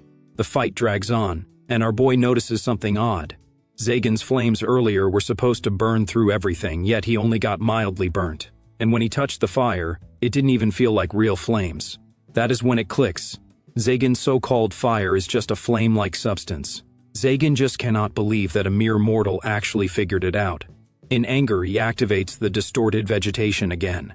But the MC has seen this trick before. The roots emerge in the exact same pattern and are predictable. He takes 3 steps left, 2 forward, and dodges them all. The warrior ghost watches in awe, realizing that our hero's greatest strength isn't just his power, but also his ability to adapt. Meanwhile, Zagan is finally down and defeated, but our boy doesn't finish him off just yet. There is one last thing he wants to know: how to master black magic. The MC has always thought black magic was an exclusive club for demons and no humans were allowed. But according to Zagan, that isn't entirely true. Black magic runs on demon energy and mana. And while demon energy originally comes from, well, demons, this labyrinth has its own set of rules. Here, if someone meets the right conditions, they can get their hands on it too. The trick is meeting their god. Apparently, this god has a soft spot for talented individuals. And if our boy can impress them and survive their little test, he might just get a taste of demon privileges. Our boy turns to the warrior ghost and asks where he can find this god. The ghost rummages through his memories and vaguely recalls that they aren't too far. Meanwhile, Zagan has a simple request for our hero: just kill him already without any offerings to the gods. The MC grants his wish, and in return, he levels up and gets a new black magic skill, Marcosia's fake flame. The spell lets him summon flames controlled by the demon Marcosia, which sounds cool except that he cannot actually use it yet because, obviously, he still doesn't have demon energy. Pushing that minor inconvenience aside, he turns his attention to the adventurers lurking outside. He wants them to come in and face him. And after some hesitation, they finally do, shaking like leaves in a storm. When they nervously ask what he wants, he answers plainly that he wants experience points and stats. Originally, he had thought about wiping them all out, but at his current level, That wouldn't do much for his growth, so instead he makes a deal. If they want to keep breathing, they have to report to the higher-ups that he died in a battle against Zagan. In other words, they are to lie and make sure the Guide of Sin has no idea he is still around. Faced with the option of dying or playing along, they agree faster than he expects. Still, he turns to the warrior ghost just to be sure whether to spare them or not. The ghost isn't particularly bothered since they aren't the ones who ended his life, but he does have one burning question for the second-tier representative about the identity of the very being who gave the order to kill him. The man hesitates, but in the end, he spills the truth. The culprit is Soyet Gardencia, someone from the Cursed Kingdom's bloodline. Now that hits differently. Of all people, Soyet is the last person the warrior expected. They actually got along well, as much as one can in a death maze. Meanwhile, Junyok and Taeyeon return with good news. They have successfully completed Valtazahar's trial. The test forced them to confront their worst fears. Taeyeon had to face a giant spider, while Junyok had been pitted against an elephant. The conversation makes our boy wonder what kind of nightmare would have popped up if it had been him taking the trial. After parting ways, our hero turns back to the warrior ghost for a full explanation of his past. But according to the warrior, there isn't some grand tragic tale behind it. He came from a ruined place, wandered into the labyrinth, and spent his days surrounded by monsters that didn't understand a word he said. Soyet had been the only one he could hold an actual conversation with, and that connection had meant something to him. But he reassures the MC that this revelation doesn't change his current mission. With that wrapped up, our boy pushes forward and clears both the 14th and 15th floors. Before heading to the 16th, he decides to pay Lilith a visit.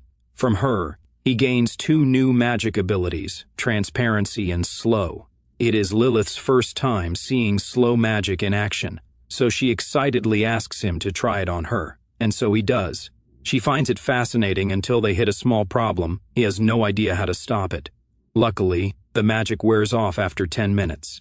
Now, with everything sorted, the MC steps onto the 16th floor. According to the second-tier representative, in an empty room, he will find exactly the blacksmith he is looking for. Our boy remembers how Taeyeon once described Hafron as a man as cold as a block of ice who never showed emotion and treated her strictly as a business partner. But after enduring endless mockery from NPCs and gods in the labyrinth, she had actually come to appreciate his indifference. Hafron explains to our hero that monsters in the labyrinth drop 2 things: equipment and materials.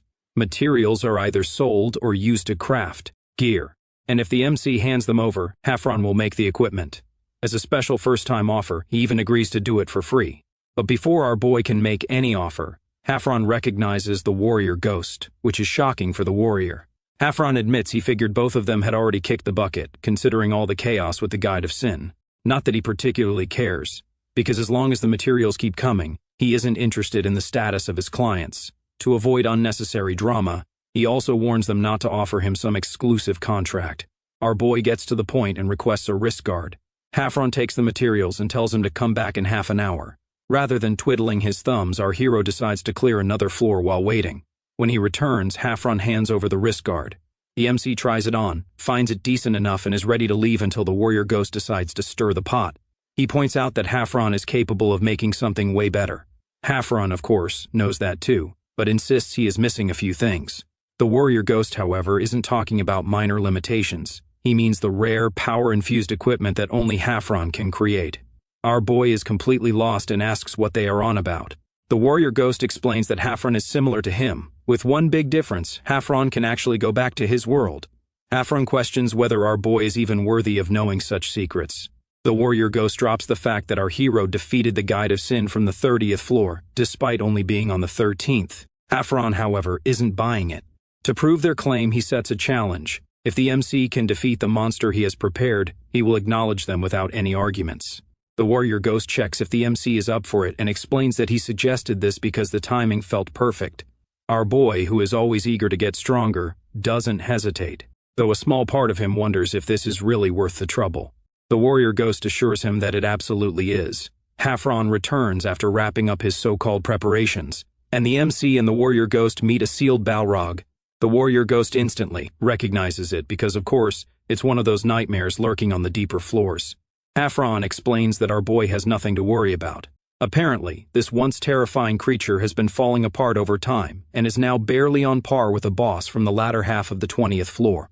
Our hero accepts the challenge. The moment Hafron releases the Balrog, it rushes forward and blasts out a wave of demonic energy. The MC sidesteps like it's nothing, slows the monster down with a spell, and then unloads a barrage of fireballs and frost arrows. Hafron is left staring like he just saw a ghost, except the actual ghost present seems just as stunned. Our boy isn't just outperforming his own stats. His spiritual power enhancement skill not only boosts his abilities but also lets him borrow his opponent's tricks.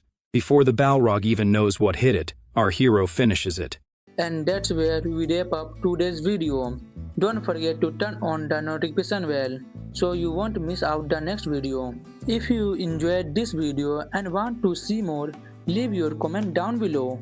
Also, don't forget to drop a like to support our channel and subscribe to stay updates everything that comes out. See you next time. Bye bye and big hug to everyone. I am out.